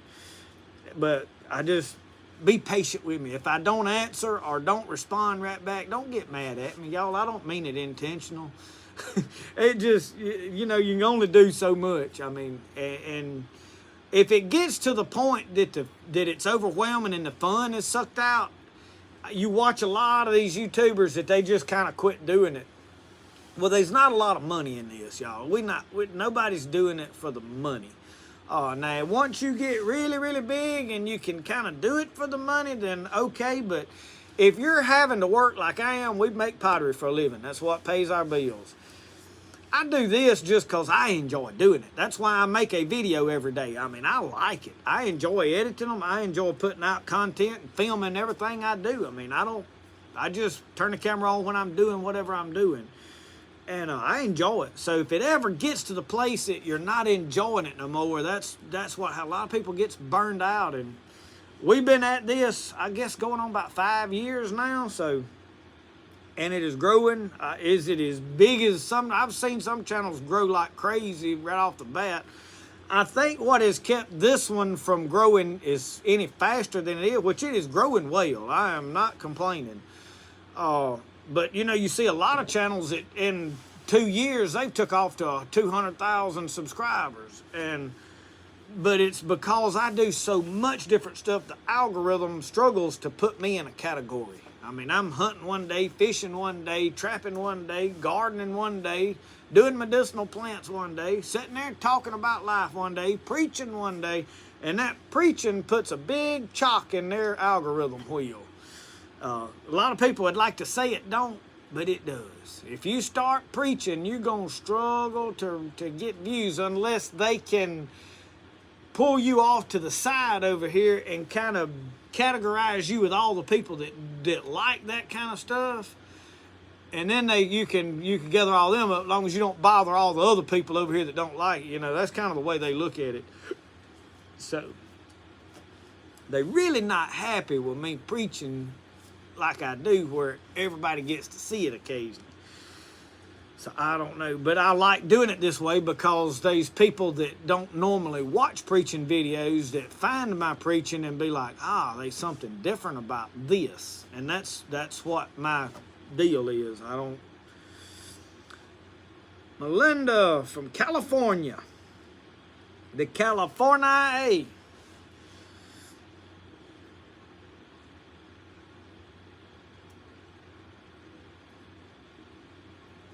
Some never till it comes between y'all and then she'll cut you. First thing I'm gonna tell you, if you're easily offended or you get your feelings hurt easily, don't put your life on the internet. You better have tough skin. You better learn to let stuff roll off of you like water off a duck's back. Y'all see my cat? That cat stays hid good. That's a good cat. I don't hardly ever see him. That's the kind of cat I like. But if you get your feelings hurt, like somebody making a negative comment to you, or get you wound up and you want to argue back with them, stay off the internet. Don't put your life on the internet because you're gonna get scolded. I mean, that's like for me. It don't matter what I do, somebody's going to get on to me about I shouldn't have done that, or you ought not do that way, or, you know, that's wrong. You know, you're going to get hurt, or that's not safe. You don't need to be doing that. And, you know, I just let that go in one ear and out the other one because it gets frustrating after a while when everything you do, somebody fusses at you about it. So you have to learn to let that stuff go. And people don't mean nothing. They really trying to help you, and I mean, they sat there and thought of something they needed to say and said it, and it don't hurt nothing. But you can't let that offend you, you know. A lot of people, if you say something to them and they get mad about it. And I try to not argue. Now, sometimes I reply to stuff either trying to answer a question or maybe give some insightful info, you know, if I think you can help this person. I'm not going to go back and forth with them, you know, 4 or 5 comments. After I reply once or twice, I'm done with it. I'm not going to keep arguing with you. Ain't got time for it. But you know, if I can help somebody, like if they, you know, said something, I'm like, no, they're mistaken, so I'm going to, you know, give them correct information. I'll do that. Or either if I can be funny and make somebody else laugh, I'll come back with something just off the wall funny and you know, going about my business. But if you decide, hey, I'm going to start filming videos, you better be ready because the internet will eat you alive. There's some mean people out there. There's people that have nothing to do but sit there and be hateful because they're miserable and they want everybody else to be miserable. There'll always be at least one or two people that'll hit the thumbs down on every video because they just don't like you, and they'll watch every video or at least turn it on so they can hit the thumbs down. Well, it gives you a view, so they don't realize they're helping you as much as they're hurting you. And so, you got to learn to deal with all that. But I'll tell you this, I have met some of the most wonderful, greatest people in the world through YouTube. So I mentioned all the negativity. If you can handle that, by all means go for it, because I've got more friends through YouTube than I do in real life right here. I mean, you see very seldom. JR and Nikki come over occasionally. There's a handful of people that show up around here. And outside of family, y'all, I don't have a lot of, like, hanging out friends. I got people, I like everybody, and I think most people like me. I ain't got people that just hate me. But as far as hanging out people, I've got people that I talk to on a regular basis on the phone through this YouTube channel. So it is a wonderful thing in the right way, So, I feel like I've probably got one of the best fan bases or followings or subscriber lists, whatever you want to call it, that there is, because when you look at the amount of views I get and the amount of views on each video, I have a negative comment maybe once a week, if that, very rarely, and I can handle it. I'll take that any day of the week, so that's a shout out to y'all. Y'all are a great bunch of people.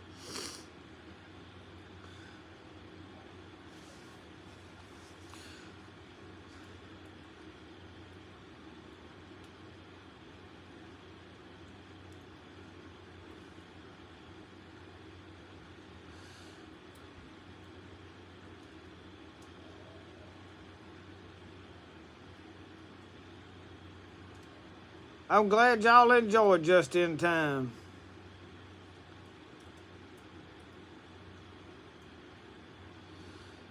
Cindy, thank you. I'm glad y'all enjoy it. Medicine Man, you probably can. You probably get workman's comp for it nowadays. Arkansas, good to see you.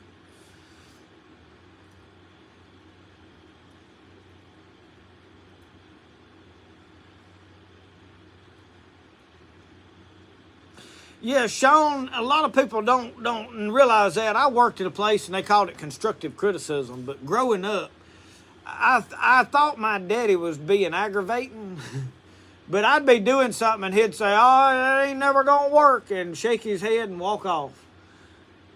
And I was gonna do it or bust in. I mean, don't come tell me I can't do something, because I'll show you. It might not be the best, but I'll get her done. And I figured out later in life that he is doing that on purpose, I think. Now, he ain't never admitted to that or said he did, but I just said, he knew what he was doing. You come by, "Oh, that ain't going to work. You ain't never going to get that." And I won't never forget, my wife was pregnant with Lisa. I mean, we ain't been married a year. We was out there, I don't remember if we was shooting I think I had a model rocket at the time. You had this little platform with a rod going up, and you had this little model rocket going there, and you had this button you mashed, and it'd shoot the rocket off. Well, I had built this big space shuttle rocket. Well, it went up and turned around and come down in the yard out there. Well, it was over in the fall of the year, and it was dry, and it caught the yard on fire. I was running across the yard out there getting pine limbs, and we was beating it out, and it was spreading. I mean, and he come driving up the driveway in his pickup truck, let the window down. "You wells to let it burn. You ain't ever gonna put that out." And rolled the window up and started driving off. I said, "I'll put it out and die trying." And I beat it all out. So, I can see, the negativity can motivate you, to a point. To a point. After a while, it'll start eating on you if you ain't careful.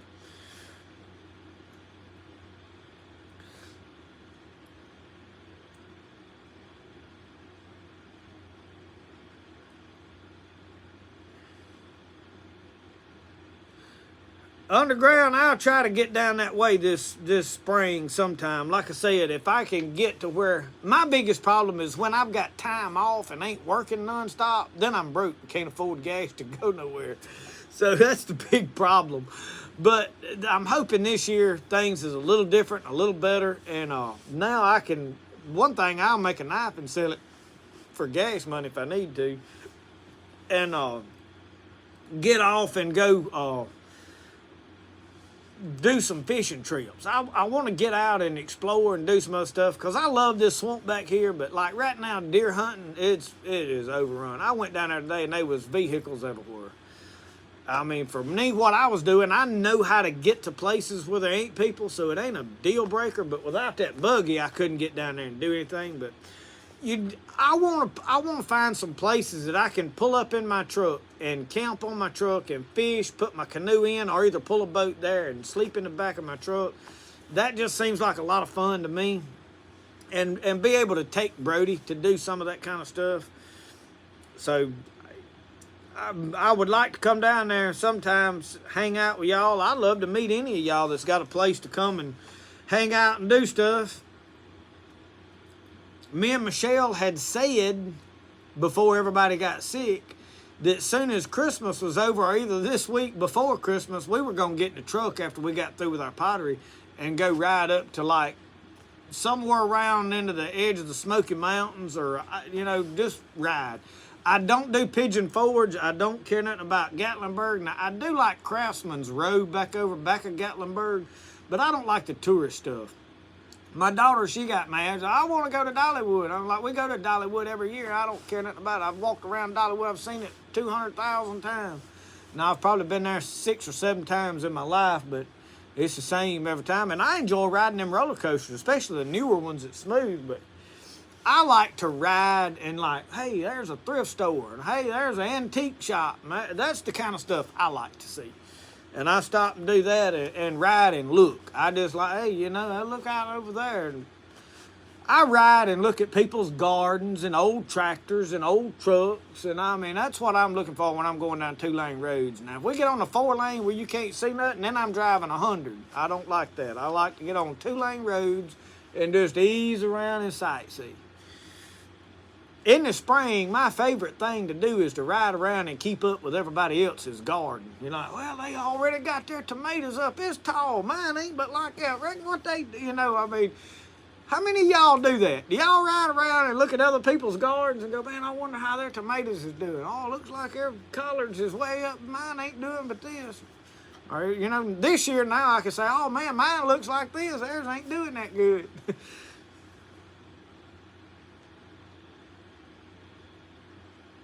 Randall Ross, I need to come check that out.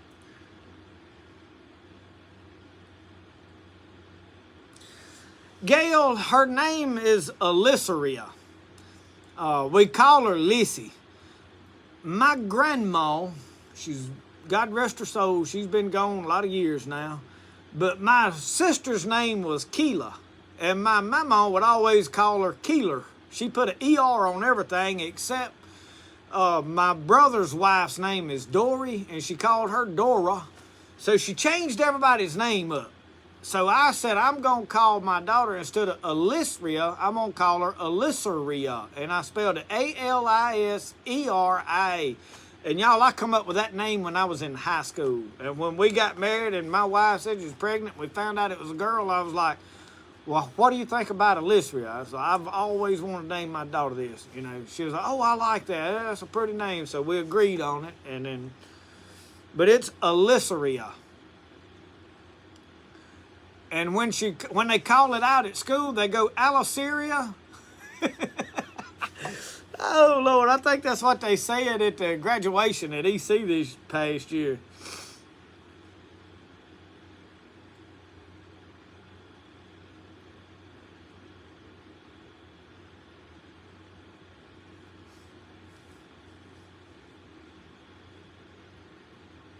Jimmy Covington, that sounds like fun. Jimmy Covington, check out that guy that's in Alaska, Truck House Life. He has got the coolest camper deal. If I had an old 4-wheel drive truck that would haul one, I would build one of them. It is the coolest thing. My deal, though, is I have got to be able to put the canoe on the top. The canoe strap right now on the back of the buggy is sitting right there. And I just left it on there because I don't know when I'll be back down in the swamp, and it can ride right on top of there for right now. But he's got a cool one, and he showed another couple, and there was one other guy that had an old Dodge truck that he built one on. He painted his truck with a paint roller, but he did a really good job in his, but it ain't as cool on the inside as Truck House Life. He's set his up on the inside. It's pretty cool. Real rustic. It looks like he's got an old cabin sitting on the back of his truck.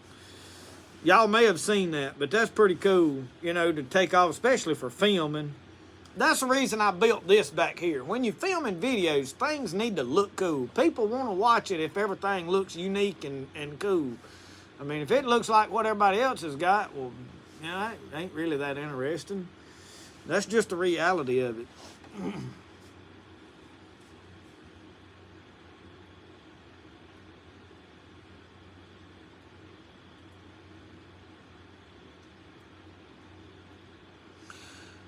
Ark living, you ended up with 2 loads of chicken litter on your heel.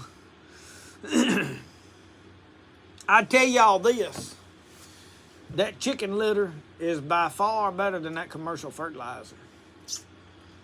I didn't believe that till this year. And the reason is I put some commercial fertilizer on them collard greens down there. But this is the first year I really cleaned out them chicken coops, and I piled them rose guts. And I got to clean them coops out, anyway. I was moving chickens around.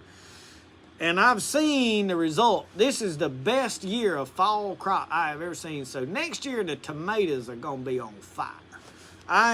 Which I've got a couple of different things I'm going to do. I'm going to try to get more out of a few plants instead of usually when I do tomatoes, I want to plant 200 different varieties. Well, I'm going to stick to a few varieties that I like the best and roll with them. I'm not going to fool with any Cherokee purples this year. They're a good sandwich tomato, but that's it. They don't can well. They caught a blight real easy this year. They usually do well, but this year they all got sick and died right off the bat. I'm going to plant Big Beef. I'm going to plant Celebrity and Better Boys and the Hillbilly Potato Leaf. And that's the 4 plants I'm going to plant. And then we're going to plant a bunch of jalapeno peppers. And I don't know how much pepper I'm going to plant because I've got a lot of good seeds, and I'm probably going to experiment with some of them that Patrick sent me. But I really don't need... Uncle Sasquatch, there you are.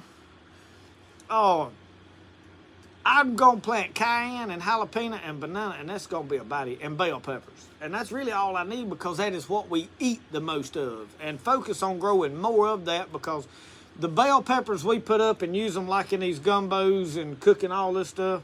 So you need the bell pepper. Too many times I grow a lot of stuff that we don't eat.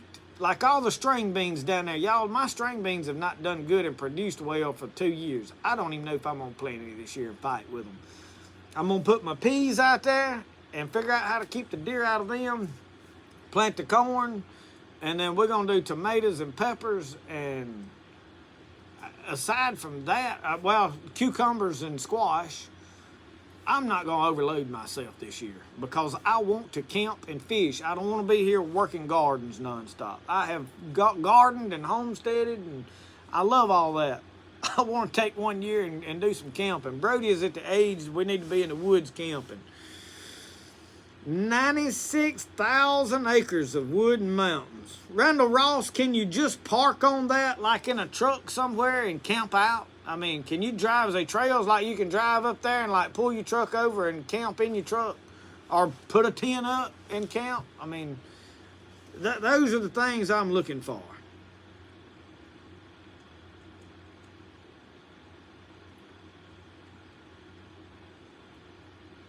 Sean Devers, send your pictures. You can message them to me on Facebook. Spirit of the Outdoors Facebook, or you can email them to me at justinpeden@gmail.com. I love to see y'all's pictures. And some of y'all I already talked to, and your name's different on here than what it is on Facebook, and there's so many of you that I get it crossed up, so you got to forgive me if I talk to you on Facebook and then I get on here and don't recognize you right off the bat, because it starts running all together after a while.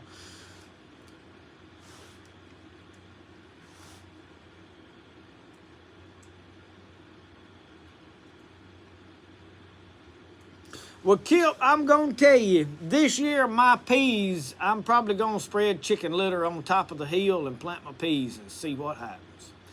I do know that with peas, triple 13 will grow a lot of vine. So I've got some peas that my grandpa grew that are a running pea or somewhat a cross with a running pea. And I done that one year with them, put triple 13, and I had so many vines running over where I couldn't even find the peas. But with them top pick purple hull, I think I may can get away with it. We'll see. I do the top pick purple hull, and I do that zipper cream. That's the two that I like to fool with.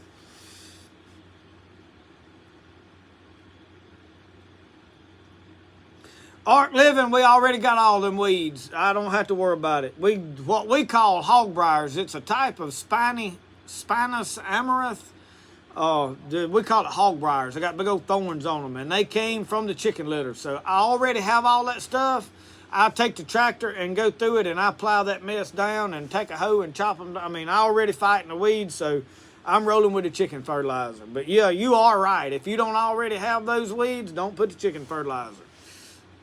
You ain't wrong, but I've just already got it to deal with, so I'm going to roll again with a chicken fertilizer.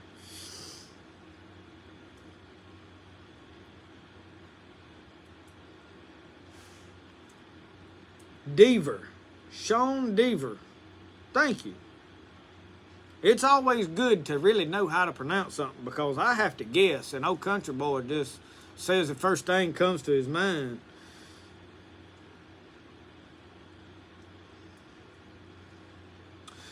I was going to build a chicken tractor, but I have got so many projects, I didn't have time to fool with one.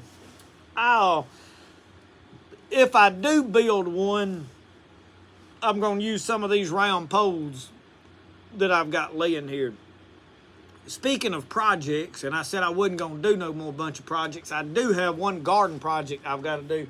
I've got to move these raised beds where you've been seeing me do these raised beds. The logs is rotting.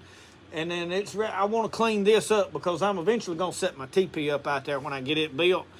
So I'm going to build a retaining wall across the upper part of my garden with some logs and burn them and seal them with oil and pile dirt up there because right now there's a hill there and the rain in the spring washes the end of my garden out. I have a gully every year, so I'm going to try to make that water go around the end of it.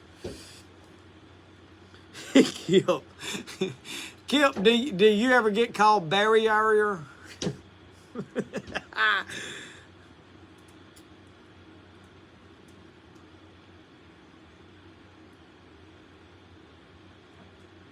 Out of an old trampoline. Well, I'm going to use my trampoline to build a bed cover for my truck. Yeah.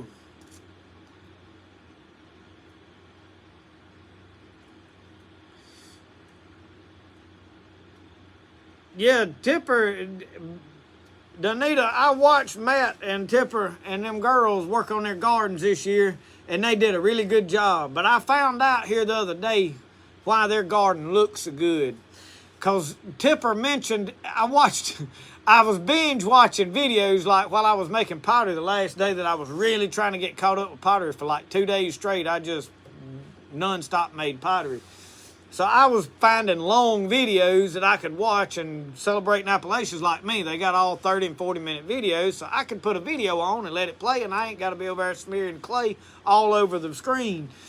And I know I watched 4 videos in a row that she mentioned him tilling that garden up out there. And I said, if he don't till that garden up, she's going to fire him. He's going to have to go back and get a public job again. And he finally got it. He got it tilled up for her, so that's why theirs looks good. She keeps him working in that garden. But that's what it takes. I get out here in this one, and when mine looks good, it's because there's a lot of time spent out there messing with it.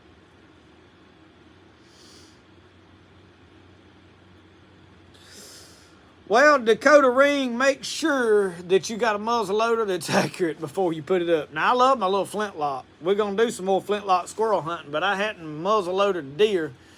If I ever kill a deer, I'll have to go to my 45-70 black powder. I wanted to shoot with a 30-30, but I missed a deer with that 30-30, and I was like, you know what? I got to have some meat first, and I just hadn't been hunting.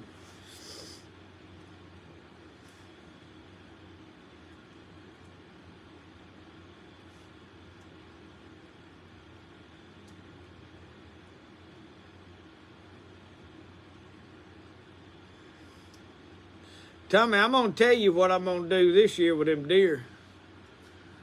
I'm going to shoot them with a 45, 70 or a 270 or something out here in the night. I can't kill them during hunting season, and they'll come stand right there in my yard and eat my peas up in the summer. That's when I'm going to, and if what I have to do is when I decide, hey, they eat my garden up, I'm going to kill them tonight, I have to have my cooler sitting there full of ice where when I go out there, I can quarter them up and throw them on the ice right quick. Our problem with doing stuff like that, getting the meat, is it's so hot in the summer, the flies will wrap you up. And when a fly gets on my stuff, I'm through with it. I don't like flies.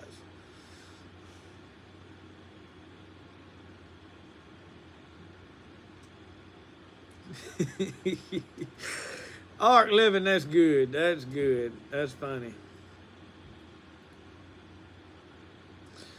I always used to grow a garden for the meat. That's what I'm gonna do this year. I'm gonna plant my peas for the meat.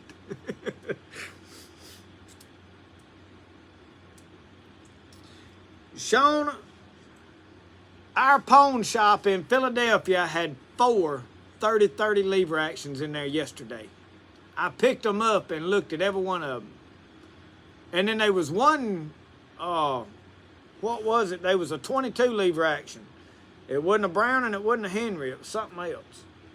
I want to think it was like a Marlin maybe, lever action. It was sweet, but I didn't have the money to spend on it. I was buying other stuff. I could have put it on layaway, but I didn't need it. But they do. They got a pile of 30-30s down there right now at Philadelphia Gun and Pawn. Used Winchesters. Good guns.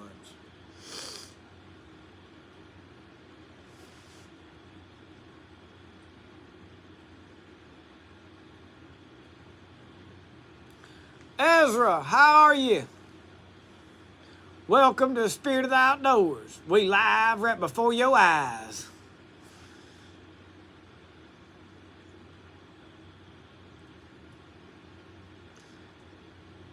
Yeah, Randall, I'm gonna build either a 64 caliber or a 50 or 62. What is it? 62 caliber or a 54-1? I don't know.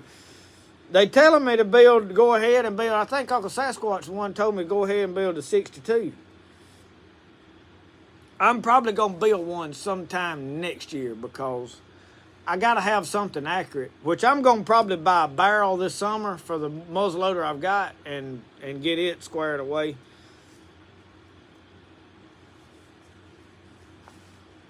Yeah, Uncle Sasquatch, they got one in Philadelphia right now.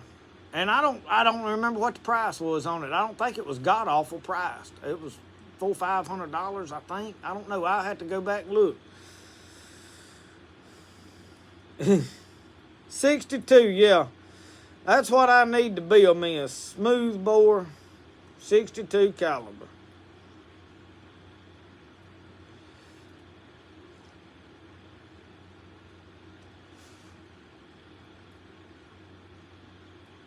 I'll be honest with y'all, I have to stay out of that pawn shop.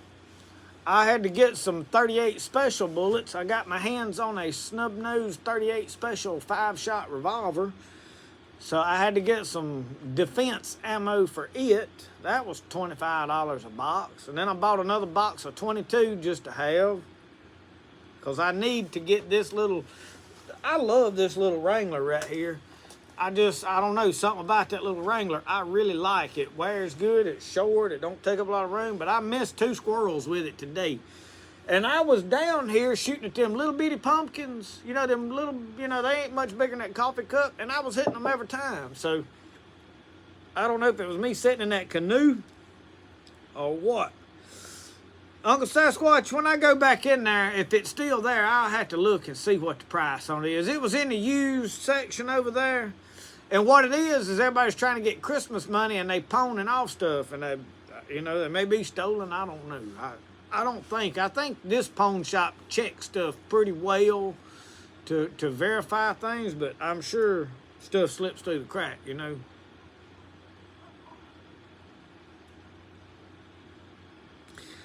I ain't no big fan of Henry. I'm sorry, y'all. I know that's gonna burn somebody out. And I'll tell you this, I ain't got nothing against Henry.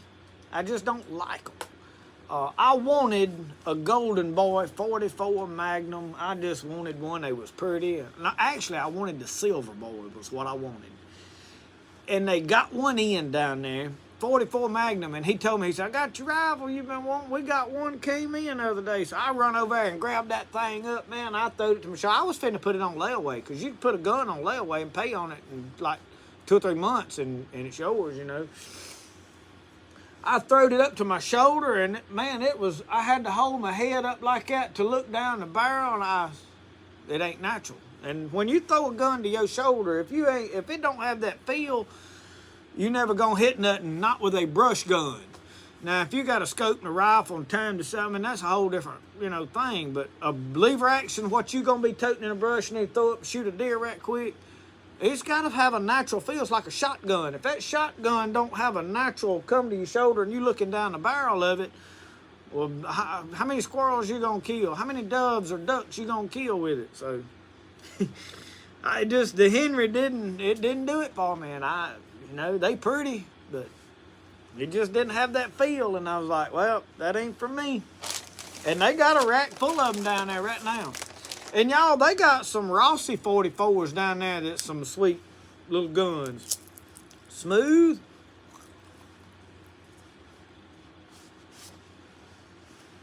They got them down here, Larry. I looked at one the other day. I don't remember which model it was, but it was a 44 Magnum, and they had a 357.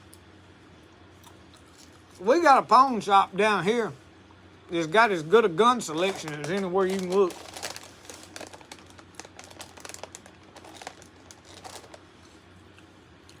But I'm not big into AR-15s and AR-10s.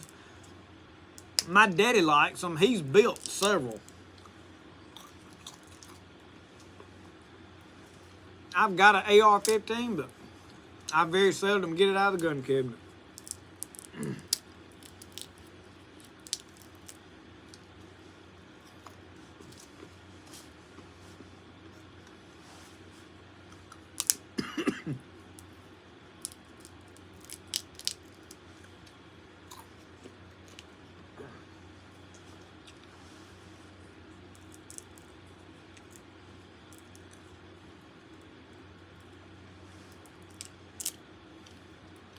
I'm getting the good out of these peanuts.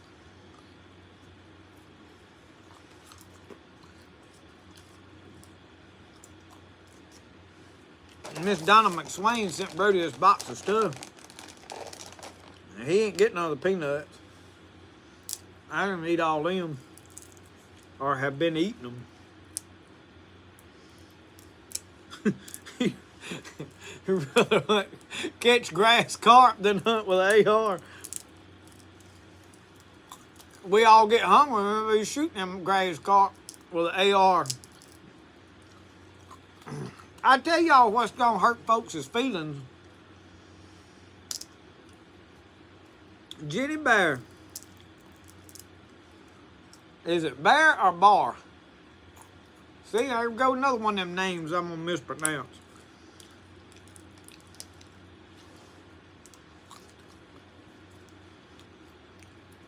But what I was gonna say is these wild hogs that everybody's annihilating and killing them and throwing them in a ditch and feeding them to the buzzards because they're running their hay ground.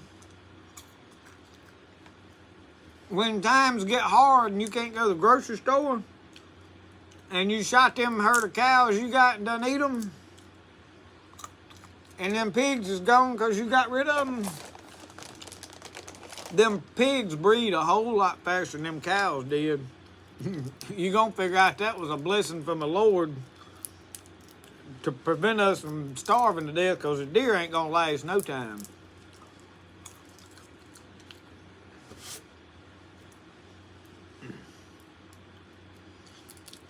Jenny Bear. All right. That's all I needed to know was how to pronounce it. Yeah. Sean Deaver, you started it. It's all your fault. Merry Christmas, Frankie.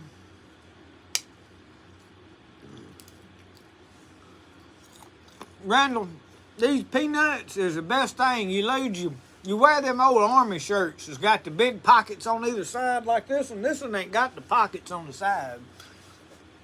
And I get fussed at about that flag right there. Everybody wants to know about that flag. When I wore this shirt, I didn't even know what that flag was.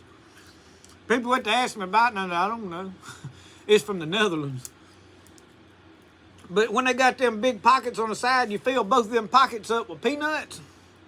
And you sit there and eat them while you're sitting under a tree hunting.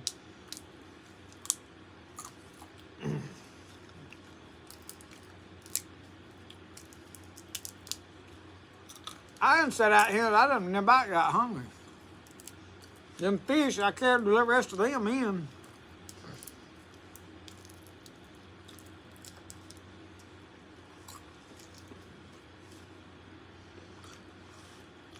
How many of y'all can your deer meat? I have never canned a deer meat, which I ain't killed one to can this year. My only problem with canning one is what I'm gonna do with it after I can it. Because we eat a lot of fried deer meat, or I cut steaks up, or either we do roast or ground meat. We don't do a lot of anything that I'm trying to figure out what I'm gonna do with canned deer meat. So what do you make mainly? Beef tips and gravy? Soup?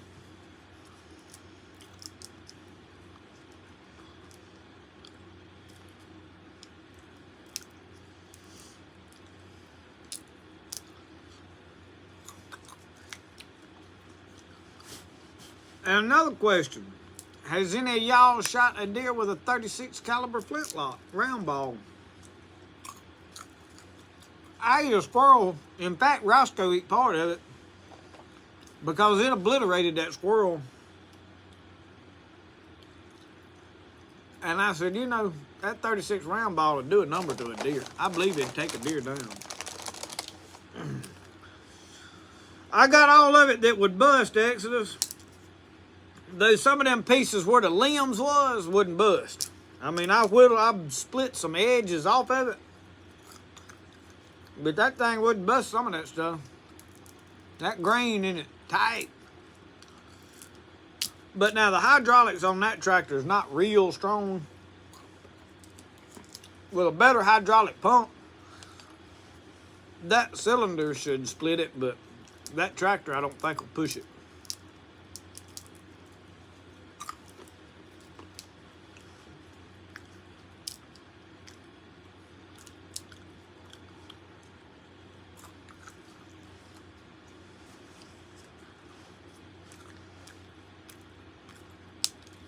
Jenny, if we make jerky around here, it don't last 2 days.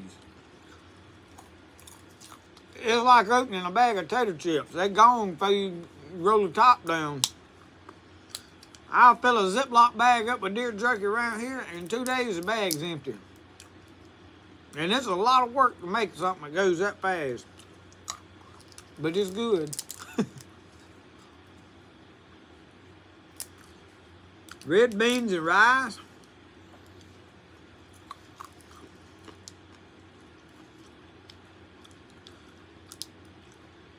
Kip, I run it up pretty high. I may not have got it up, but I gapped it open on some of them. I think the hydraulics on that tractor just... But I don't think I got up to no 7,000. I think it... It took me a minute for that to register, but I'm with you now. I guess it gets up to about 2,500. I get up to about 7,000.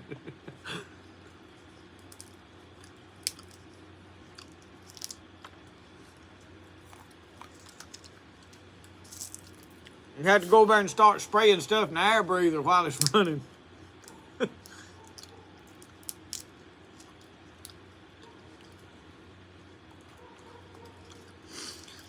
Well, Donita, I've seen Matt and them do it, but my buddy over in Alabama, he cans it. He said that he takes it and goes to the deer stand, pops the top off the jar and eats it right out of the jar if he like hunts all day long, like goes in the morning and sits all day. He said he'll eat a jar of it because he seasons it when he cans it. And he said he'll take the lid off and eat it out of the jar. And that makes sense to me. I could do that. And I could see making stews and beef tips and gravy. But my thing about if I canned all of it, which if you don't have a freezer, power situation,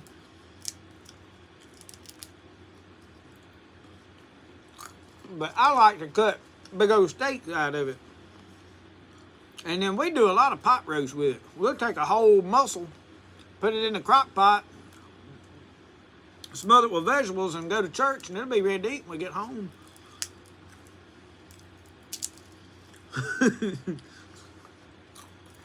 Yeah, it took me a minute, Sean, to figure out what he was picking about.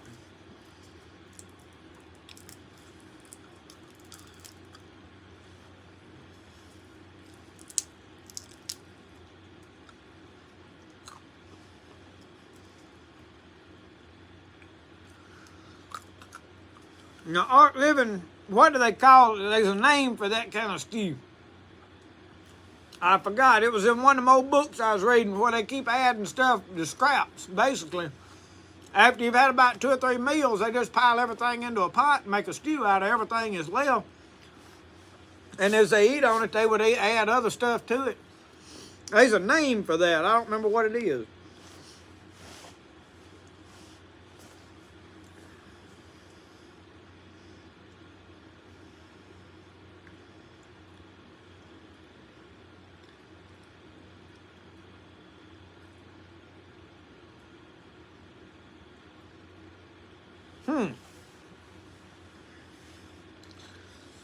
So they made sure you couldn't shoot with a 36 caliber, huh? Well, see, I know down here with centerfire cartridges, it says it's got to be, you can't shoot a 22. It has to be above a 22 caliber. I don't know that you can legally hunt with an AR-15 down there for deer. Like a 223, I don't think you can.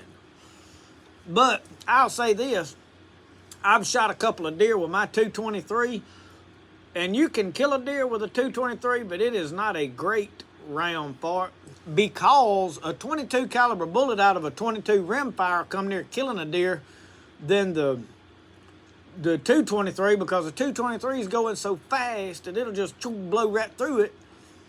And you ain't tore up nothing unless you got the right bullets with the, a lower charge. If you hand load, you can make it happen better. And that's just my opinion. I have killed 2. I'll tell y'all a funny story. I shot one day, and this is a place that I could hunt. And I pulled up after work, said, I'm going to go check my feeder. And I had a feeder out there. I pulled up, and I could see the deer out there. And I said, well, I'm finna shoot one of them does. I need some meat. Like this year, I had worked so much, I hadn't got to hunt a whole lot. Needed some meat. Had that AR-15 laying in the seat. I grabbed it up, propped it out the window. Pow! 200 yards. I hit that deer right dead in the neck. She flopped right there. Boy, I drove up there and I drug her up in the back of the truck. She was still just a kicking. Man, I need to get her loaded. I got to get home, get her skinned. Her kicking, I drug her on up the back of the truck, slammed the tailgate, cut out.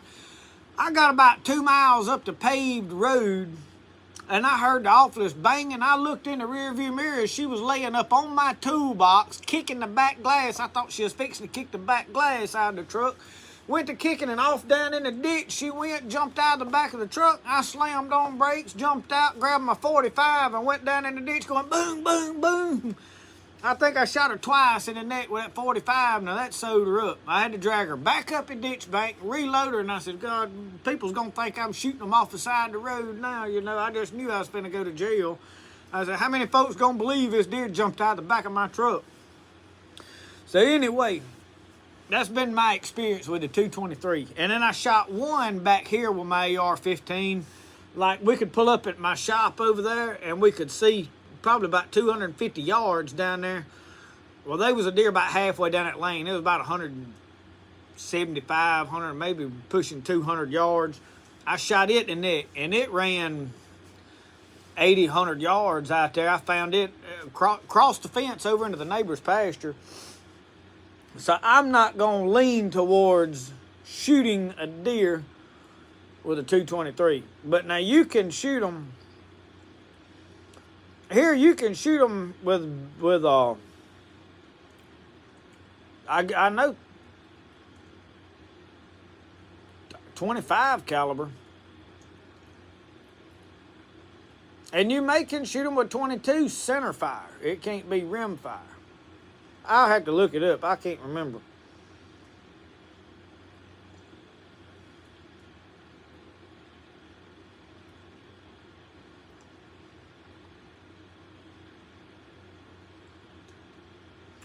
Yeah, we still got modern gun hunting till almost the end of, well, to the middle of January.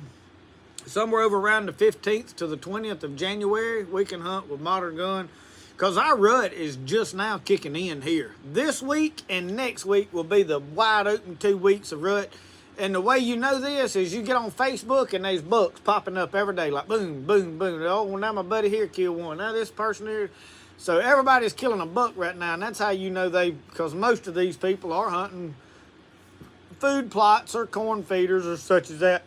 And a buck won't usually come out in that in the daylight on a general principle unless he's chasing does. And then these 2 weeks, they get stupid and forget what they're doing. They just run ragged, you know.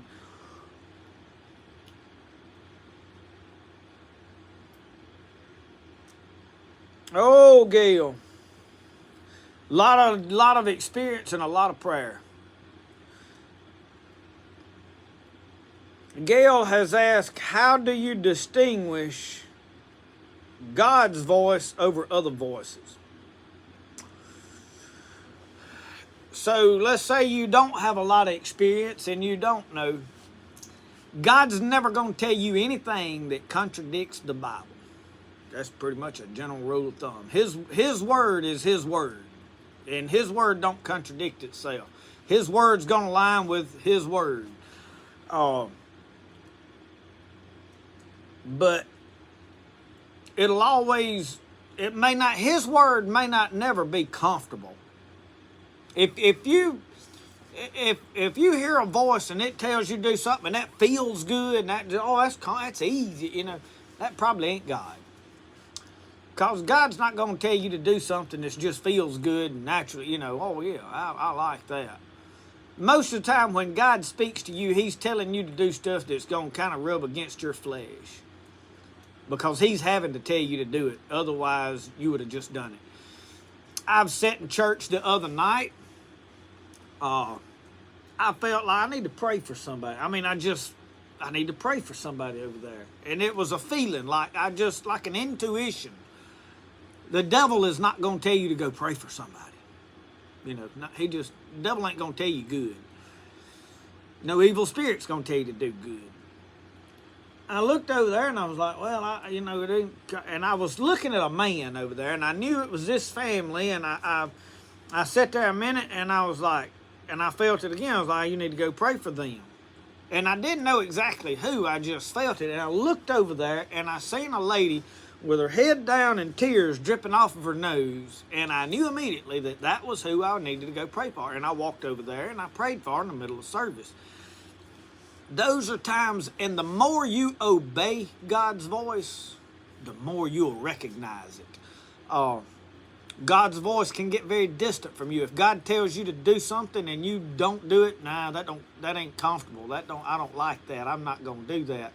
And you don't do it, eventually you'll get to where you don't hardly hear God's voice. So the more you obedient to it, the more you'll know it. But pray, God, make me sensitive. Will you miss it sometimes? Absolutely. I have missed it. I know there's times that I've done stuff and thought, man, I thought God told me to do that. And and it wasn't God. That's going to happen to you. But it's better to fail trying to do the will of God than to not do anything. And there's been times that I walked away and go, I was supposed to have done that, and I didn't do it. And that's a guilty feeling. So there's no set rule of right and wrong. It's just...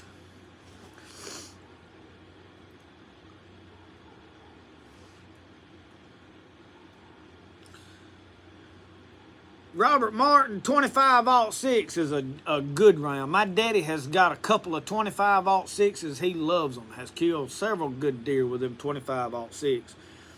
But he's got a Thompson center barrel that's about this long. And he had a thumb hole Thompson center rifle. It was a 35 Wheeling or something on it. And he did some horse trading, and I think traded the barrel off to somebody else that needed it. And he had this thumb hole stocked. Well, he's left-handed, I'm left-handed. It was for a right-handed person. So he cuts the stock off, and now we have a 25-06 Thompson center pistol. And yes, I've shot it. Yes, it's accurate. Yes, it's a handful. But you talk about a truck gun.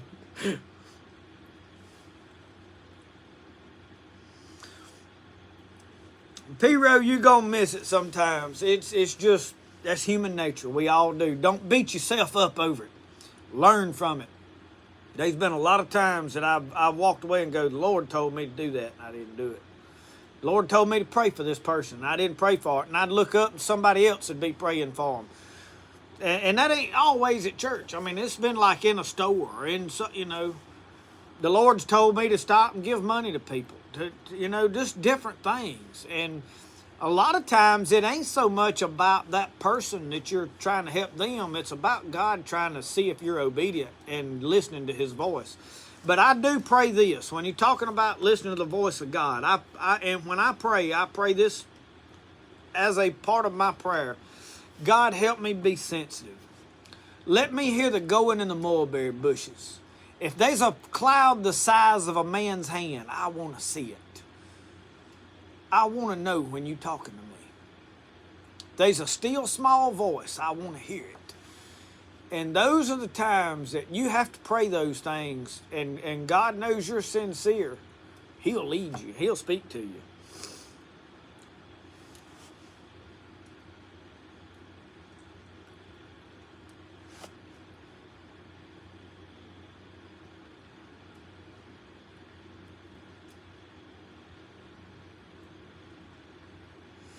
Yeah, Ark living. There's a 22 Magnum and a 17 HMR has killed more deer than most rifles put together.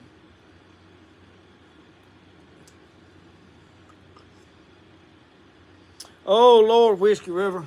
I've got 3 single-shot 12 gauges, and the one that I've been currently hunting with is a Stevens older gun I got off of a front porch that I was putting a roof on, and there was 3 guns there, rusted all to no end. Actually, I got 3 single-shot 12 gauges. I think. I may have 4.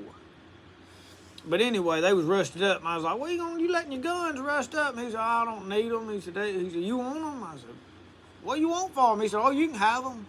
And I loaded up. There was a Mossberg bolt action and 2 Stevens single shots. One of them still hadn't shot, and I hadn't tried to make it shoot. I hung it up as a wall hanger. I could make it shoot. It needs a new spring in it, and the firing pin sanded some because it's rusted up bad. I cleaned the outside good and oiled the stock, and I hung it on the wall. The other one, I got it shooting, and I've been hunting with it, but now I have killed a bunch of stuff with it, but I have shot stuff and missed, or either it hit it and didn't kill it. I don't know. I like a full choke, and it's got I think a modified choke, and I've thought about trying to tighten it down a little. You can do that with a pipe cutter, but you have to be very careful doing it, and I don't know that I want to do it. I'm afraid I'll do more damage than I'll help. You know what I mean? But if you can't kill nothing with it, what's it hurt expensive? But I've got an H&R that I've killed a bunch of stuff with, and both of them are 3-inch Magnums, so. And I have had them for years. But now, I'll be honest, I've got a 20 gauge 870 pumps, a junior youth model I had when I was a kid, and I killed a bunch of stuff with it. And then I got, I had a Winchester pump, and it's in pieces right now. The slide in it broke, and I hadn't had it fixed. Propped it up. My wife bought me a Benelli, old Benelli Nova pump, and that is one of the best shotguns I have ever had. I've killed more stuff with it. But then when I got back into the older guns, I started back taking my single shot, and I really ain't had my Benelli out in probably 3 or 4 years. It ain't even been out of the gun cabinet. And I've got a Browning automatic, camouflage Browning automatic in there that I hadn't had out and shot in a long time. I just hadn't got to shoot modern guns. But now this year I've had my bolt action rifles out, because if I get a chance to shoot a deer, I want to be able to kill it. Once I kill a deer, I'll probably put all my modern guns up and get the 45-70 and the 30-30 back out. But y'all, my eyes is getting bad that up in the middle of the day, I do all right. But like right at dark, when you barely see them deer out there, I can't see the sights on it. And I missed a deer with that 30-30. I just couldn't see the sights good. Tennessee Smoky, it ain't gonna be far from all of our bedtimes here, cause Merry Christmas. Good to see all of you. I know there's several others that have got off while we were on here. There's still 85 of y'all watching. Y'all, this is excellent that there's that many people. It says 79 now. But I thank all of you for tuning in, sitting here and listening to me talk. So you can just heat without doing anything. No clamp, no nothing. Just put heat on that barrel. How hot do you have to get it?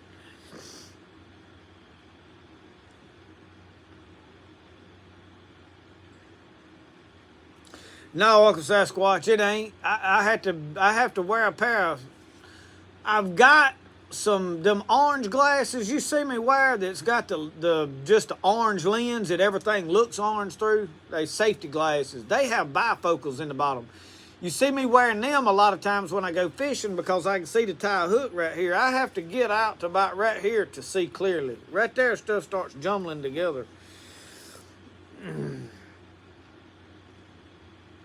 The reason a lot of people don't like the full choke on them guns is because they can't shoot slugs. And I don't know that I have ever shot slugs at anything. I'll tote. A lot of times if I'm slipping the woods with a shotgun single shot, I like the single shot because I'll tote a buckshot stuck between my fingers right here that I'll pop that. If I see a deer I want to shoot with buckshot, I'll hit the button and fly that squirrel shot out and slam that buckshot in there and click it up, and I'm coming up, I'm ready to shoot. So I can be loaded with buckshot in just a second or two. Red and let it cool on its own. May have to try that, Randall. My daddy has got a 20 gauge Stevens like mine, and he said that he shot a slug through it to pattern it, and he said at 20 yards it was shooting a foot low. And they put it in some kind of clamp and bent the barrel some and brought it up to where it's on at 25 or 30 yards. So I'm going to have to check mine and do that with it. Uncle Sasquatch, my deal was I got metal in my eye, and I went to see Dr. Lee Johnson, and he said, yep, son, you're going to lose some vision on this one, because that metal had hit dead center of this eye, and this is my shooting eye. And I was hard-headed. It happened on a Friday afternoon while I was working in that shop, and Saturday it got to itching, and I thought, man, and I was like, Saturday evening, I was like, I got to go to the eye doctor. Well, guess what? They ain't open on Sunday or Saturday evening, so I had to wait on Monday, and it had done rusted in my eye. And he dug it all out, but he said, you're going to lose some vision on this one. And that was about the third time I got metal out, and guess what, y'all? I had safety glasses on one time I didn't have safety glasses. One time I had my safety glasses right up here. Kind of my fault. But twice I got metal in my eye. I had safety glasses on, and it bounced some way hot and hit the inside of my glasses this way and bounced back into my eye. Don't ask me how I done it, but that happened to me twice. So Safety glasses ain't a guarantee. And them was not like these. Those were the ones that wrapped around. So they were the legitimate like safety glasses type. They wouldn't the aviators with the shields on the side. That's probably the best thing to get. So anyway,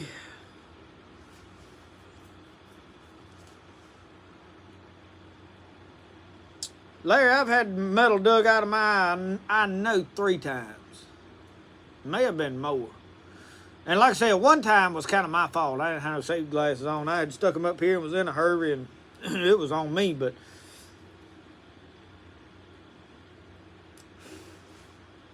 And I don't do a lot of safety stuff. I mean, I think there's a lot of risk in everything you do. I mean, how safe is life anyway? But, you know, glasses is one thing. Hearing protection, I don't know. I think my hearing's, I know it's bad, but I don't know what caused it. Because when we was working in this shop over here, when I would use that metal cutting saw, we always had earmuffs on. It was either the loud music in the cars when I was a teenager, which I could still hear through all of that. I tell you what I think damaged my ears is for a little while I shot guns a good bit, and I think that 38 Special, or either not the 38, but the 357 Magnum, I think I'd done my ears in with it and that 44 Super Blackhawk.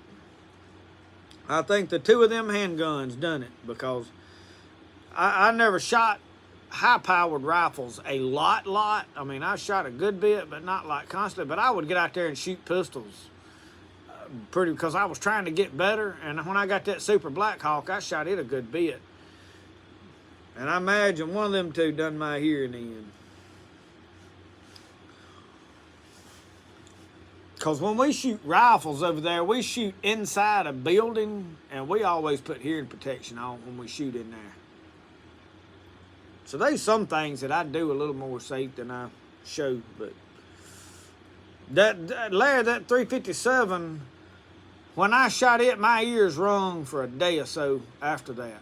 So I know that's probably what got it. You can shoot 38s out of it and it ain't that bad, but that 357 Magnum, son, will ring your head.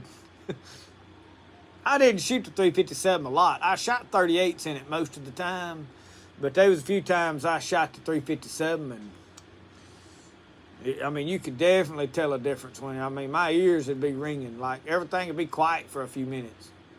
It seemed like.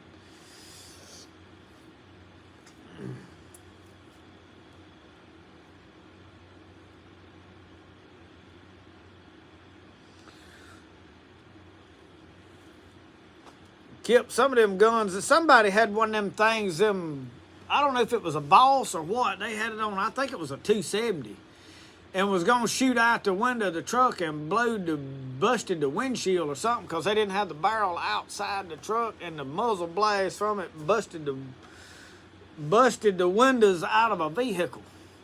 That ain't mistake. And I tell you this, my daddy's broke the glass in that shooting shack over there because he was shooting something with a barrel short, and that barrel wasn't outside the window, but it was just a regular gun, and that wasn't tempered glass either.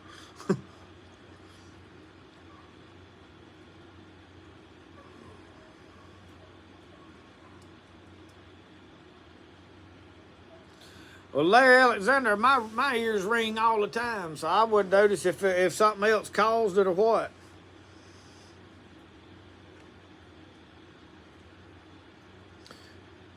Sean Deaver, I tell you the handgun that was bad news. My brother-in-law bought I think it was the 450 Castle, and it had a barrel about this long, and it had a bipod on it.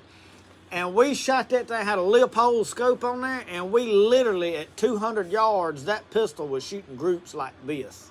I could not believe it, but you talk about loud. Now, we had hearing protection on with it, because, I mean, we was expecting it. I don't know what happened to that pistol. I mean, it had a barrel like that. It was something like that, Uncle Sasquatch, 454 or 450, it was something. It wasn't a 500. I know it wasn't long after that they come out with a 500. But it was a bad dude.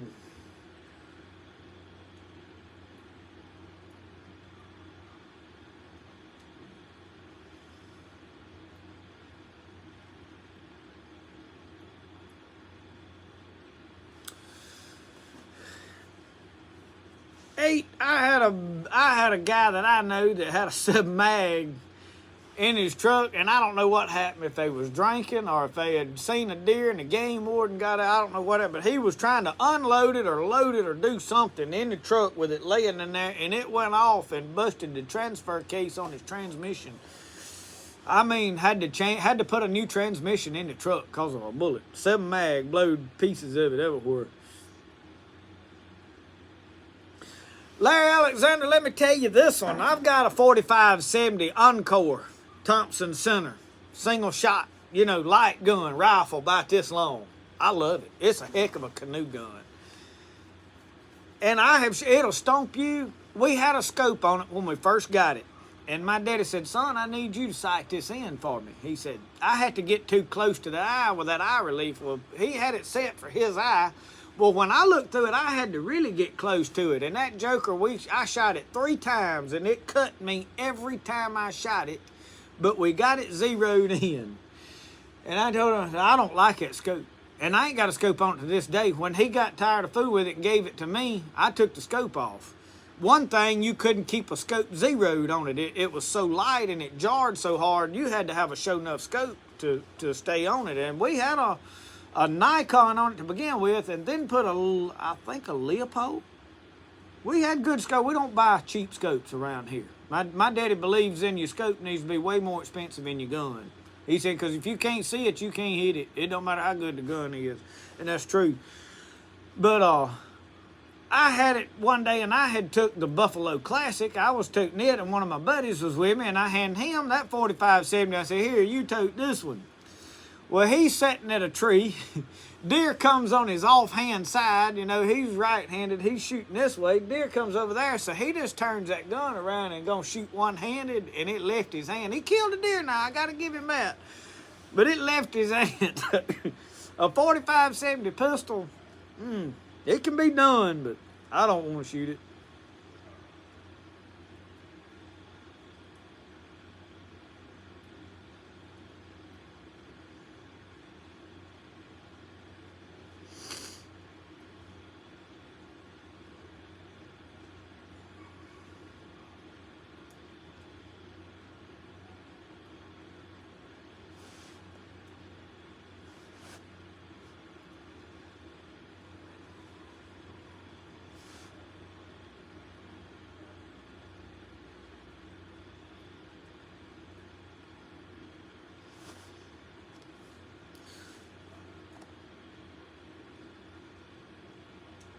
I have seen Sean, my daddy zeros rifles for people some. I mean, like, he don't do it for money, but I mean, if somebody got a problem with a rifle, he's got a range and reload and stuff, and they bring a gun over here, and he can zero it. I mean, he'll have it on, covering up with a quarter at 200 yards, ain't nothing.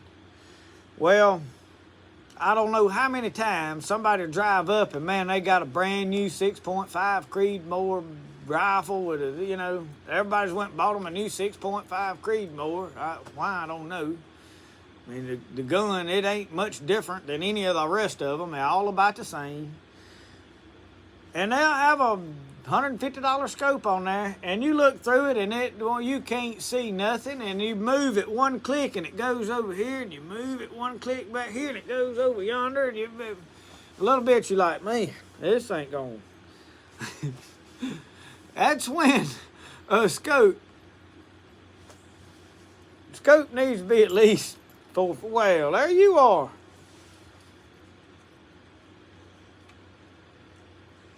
Take that and go your way. He come got him a piece of squirrel. I shoot at ducks, but I don't duck hunt. If I duck hunt, it's in that canoe. As they jump up in the river in front of me, I'll shoot at them. But as far as like putting out decoys and setting up, I don't have nowhere to do that. And if I did it, I'd have to do it by myself. I don't have nobody to go do it with. You don't do all that kind of stuff by yourself, I mean, you need a bunch of buddies that you hunt with, and I really don't have anybody that I hunt with. Nobody. I mean, I just, I don't have people to hunt with.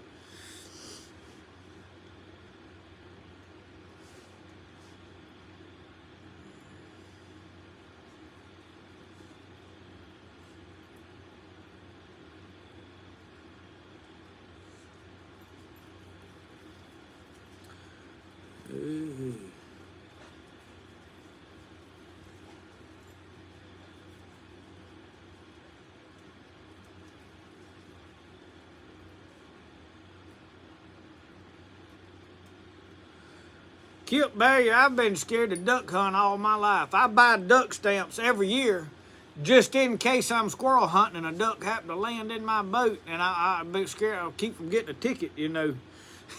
So I buy them duck stamps just, you know, that's one ticket I won't have to pay. But you got to shoot them at a certain time. You got to shoot them with a certain load. You got to have a certain duck. You can have one of this one and two of this one and three of this one and one of this one. You can't just shoot, you know, so many ducks. They can't be sitting on the water when you shoot them. Well, what difference does that make? I mean, I realize you need to be a good sportsman, but really, I mean, if you're going to kill a duck, is he not going to be just as dead if he's flying as if he's sitting on the water? So, you know, I mean, we got a bunch of rules that don't make no sense, but yeah. You come out with a pocket full of tickets duck hunting for you know what's going on, and you be thought you was legal the whole time.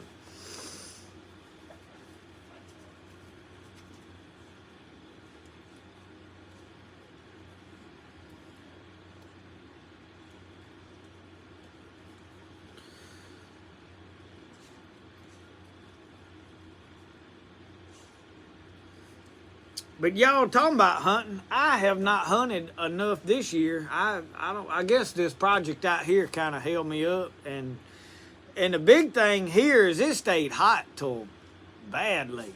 And if it ain't cold, I just ain't motivated to go hunting. Two reasons. Number one, just don't feel like hunting season. But then the next thing, if you kill something and you got to worry about it running before you get it back to the house because it's 70 and 80 degrees, I can't.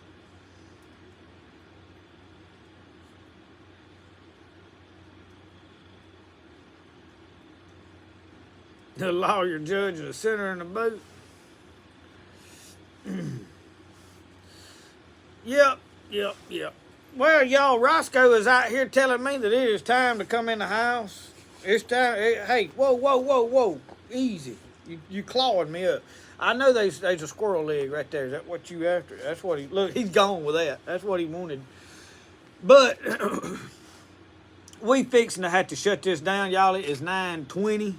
We done been out here plenty long enough. I have enjoyed it, but I'm fixing to go in here and probably get me a hot bath and try to drain some of this sinus stuff. I need to pick up some of Brody's toys. He's got a mess made in there, I ain't gonna lie. Let's see if this dog over here wants fish bone. Roxanne, you like fish bones? They say don't feed a dog fish bones. Let's see if she lives through the night. They will. I done fed them a lot of fish bones. Don't give it to a dog that ain't never ate them. These have been raised on them. They know how to handle them. But anyway, y'all, I have enjoyed talking with you tonight. Christmas coming up.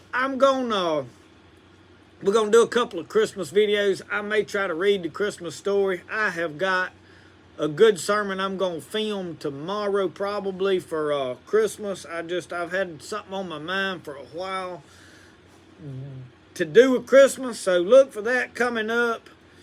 But Merry Christmas to everybody. If I don't see you or something happens and I don't get a video out, if we all get sick, I mean, you know, if I go down, get sick the next day or two, you may not see a video for a day or so. I'll bounce back. I'll get on there and tell you something, tell you I'm sick and keep you updated. But I think I'll be good. Brody seems to be getting better, and hopefully Michelle's about got it coming around on the upside of it. So yeah, keep our family in your prayers. Christmas time, tough to be sick on Christmas, but hey, we're gonna film Brody's opening Christmas presents. I know Sunday morning, whenever, or Monday morning, whenever Christmas is. So I know there's some people want to see his reaction to some of the stuff he gets, and we'll probably won't make no long video because we'll be in our pajamas and whatnot. I think this year, for the first year ever, we're going to have matching pajamas. I'll have to see how that goes. So anyway, y'all, I have enjoyed it. Thank y'all for watching Spirit of the Outdoors. Roscoe is bad wanting this other piece of squirrel meat. We'll see y'all next time. Remember, the best way to do things is the way you like to do it. We'll see y'all. Y'all have a good one. Oh, come on, Roscoe. You ready to go? Here, Roxanne, there's your piece of squirrel.